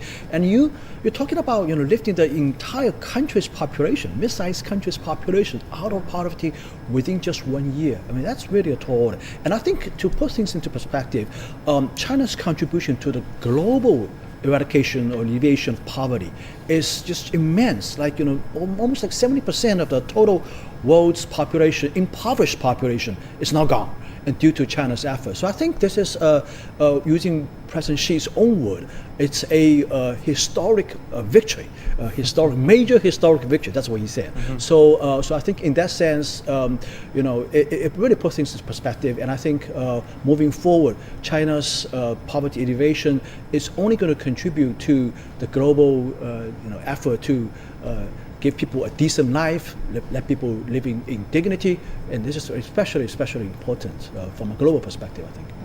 But despite the achievements, there are still challenges that still remain, right, Dr. Shu? So as we know, that one of the biggest challenges might be for those really poverty-stricken areas. Those are the ones that really are the hardest to be lifted out of poverty, and those are also the areas that are the easiest to return to poverty. So how do you think we can do to make sure or to prevent that from happening? Well, I'm very glad you asked that question. A lot of people they're asking me, really? Is that true? China doesn't have any poor people anymore? Mm-hmm. Well, I think you probably have a little bit misunderstanding about the situation. Mm-hmm. In any given countries, even in Switzerland, the richest countries you can name it, you have poor people, what we call them a natural poor people, physically challenged with serious physical conditions, diseases, or some tragic issues happen to them. This is inevitable. What we're talking about is called social poverty. The poverty happened because of the social reasons, and those kind of people are suffering from some other reason outside themselves, like they're living in a very bad natural condition, and they don't have the working condition, they don't have a job, and etc. So for these people, the government is providing a systematic solutions to help them. But of course, I'm glad you asked, because those kind of people can probably be easily affected with other impact, like the COVID-19 or situation like this, or flood, or something. Natural disasters. Diseases. Yes. So the fragile economic circulation that build up hardly will be probably infected. So we need to help them to consolidate the achievement they have already built. Like President Xi Jinping just mentioned, you get them up on the horse, but they have to walk them a little bit away so they can get used to it, how to manage the situation. This is going to be our future job. We're going to build up the size of the economy and to make the village more prosperous. So this is the next step. Well, how big is that next step? How big is that future job? President Xi says this is not the end, this is a starting point, and there are serious concerns about the sustainability of all of this money and effort and work spent to meet this deadline. Oh yes, also this is a great question. Probably you have already seen the achievement we've made in poverty reduction, but that, well, by all the standards, just the beginning, because only we guarantee that people have enough food. We have them have basic education, healthcare, and clothing, and etc. For China, a population with 1.4 billion, and this is already very, very phenomenal achievement. But that's not enough. If you want them to catch up with the standard of the urban people, have the same education, thinking pattern, and also they can emerge into the urban life or higher standard of living. And then you need to give them the more opportunities to merge them into a bigger pictures, to let them to become a part of the bigger cause. And that requires, more investment, more education. And also, you have to empower those neighborhood communities so they can have the condition in the first place to upscale them and jump into the higher grade. I want to pitch in on this question, actually. I think the most important keyword here is development. At the beginning of President Xi's speech, he talked about China's entire history, human history, being a history of fighting poverty. Essentially, it's a story about economic development. Poverty evasion cannot exist in a vacuum without economic development. So I think moving forward, as long as this country is still developing its economic still growing, there will be opportunities for people, especially for poor people. I think this is the key word. But that's also one of the trickier aspects of all this, is because you're relying on economic development, on the market to help build jobs and economies. Right. And much of this campaign, much of this effort was a top-down approach from government help. Well, I think in a market economy, there are things that cannot be addressed by the market. For example, income inequality. You know about this French economist Piketty, right? He famously talking about returns on capital way exceeding return on labor. So, in a sense, the government needs to step in to interfere in the market to create opportunities for the unprivileged, for the very poor people. So I think there's definitely a role to play by the government. And the history of the last 40 years shows that this government in China did indeed play a quite progressive role, proactive role, and this has been a huge success story. The numbers don't lie. 100 million people lifted out of poverty. That's the story. That's the bottom line. And to play off your point, 800 million since 1978 when they began market reforms and opening and up. those are not just numbers. Those are people. Those are families that have really been making a difference with this campaign. And also I would also notice that during Mr. Xi's speech, he emphasis about the targeted poverty alleviation. This is actually the kind of tailoring relief package that they first raised in the November 2015 when he inspected Hunan province. And also, that being said, we'll also notice that the recipients of today's rewards, including one of the village called 18洞. So that's actually the place exactly where he raised that idea. So how will be the role of this strategy or more like idea or concept be playing in the future development of China's rural vitalization? So, gentlemen. Well, targeted poverty alleviation is really a very, very creative thinking pattern because we used to do everything in a very systematic way according to the guidance of the academics, researchers, and like the World Bank researchers and etc. But we find out China is a very homogeneous society with lots of the differences. So we need to target it on people and target it on their real situations, focus on the idiosyncrasies. So that gives a lots of thinking. That is, sometimes probably we need to do things in a more realistic way, in more flexible ways. And in the future, for sure, reviving the rural areas in China, because right now we're just making it to sustain the rural area. Well, they can be self-sufficient, they can live off their own feet, but not far from being rich. But how can we get them rich? How can we make them to new value? The young people will look up to them. We'll go back to the rural area, but we need to give them a new message. It's shrinking that divide. We keep talking about shrinking that gap between young and old, urban and rural. Absolutely a huge concern. Yeah, and apart from talking about the impact in China, Chinese President Xi Jinping also talked about China's contribution to the world in poverty eradication. Take a listen.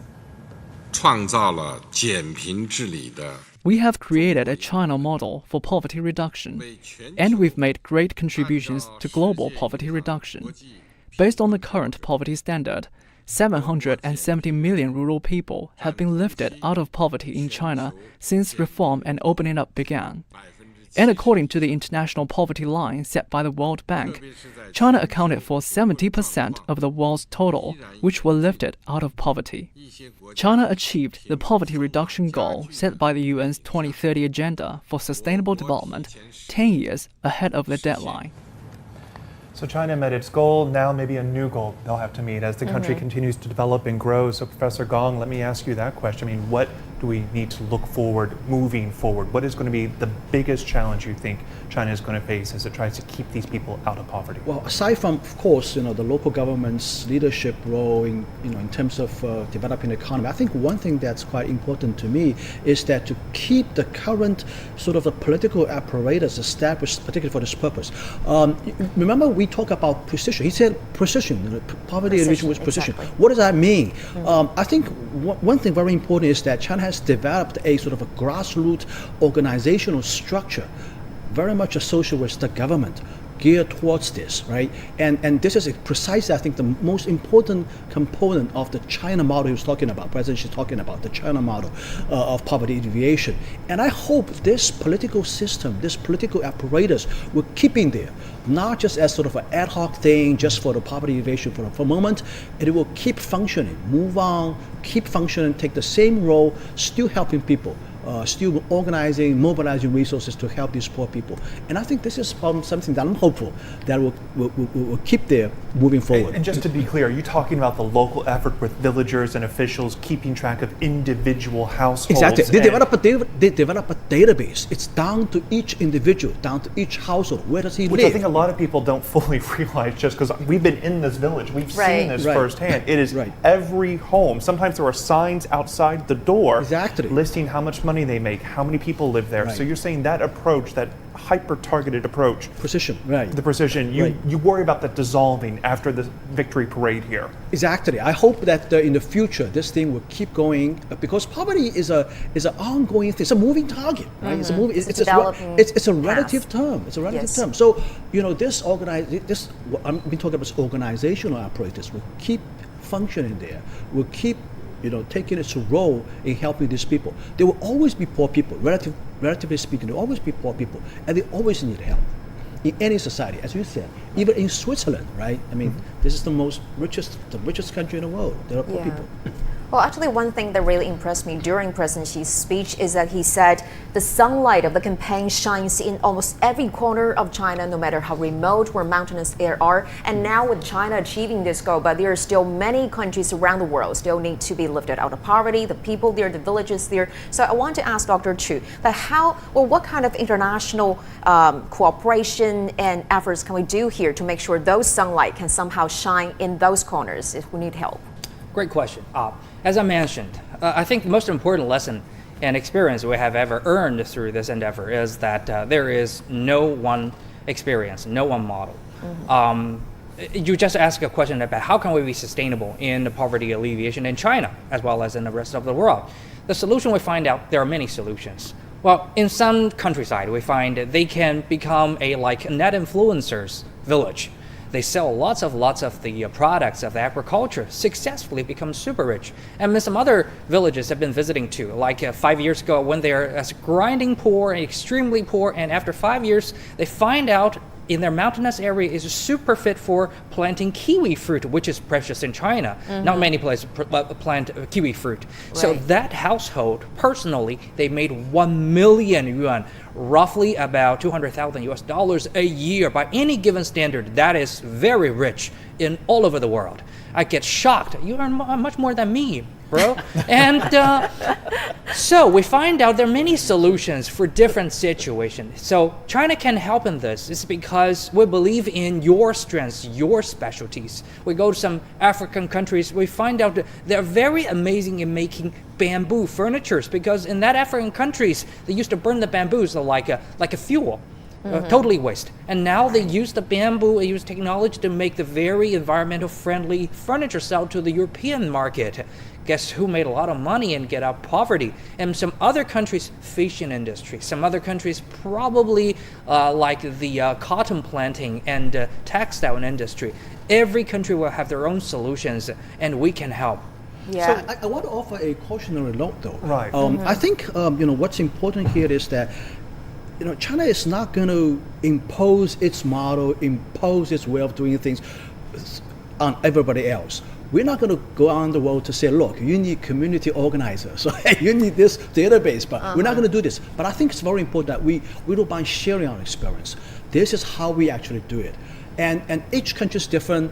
They have their own model. This China's model may work, may not work, but just be careful.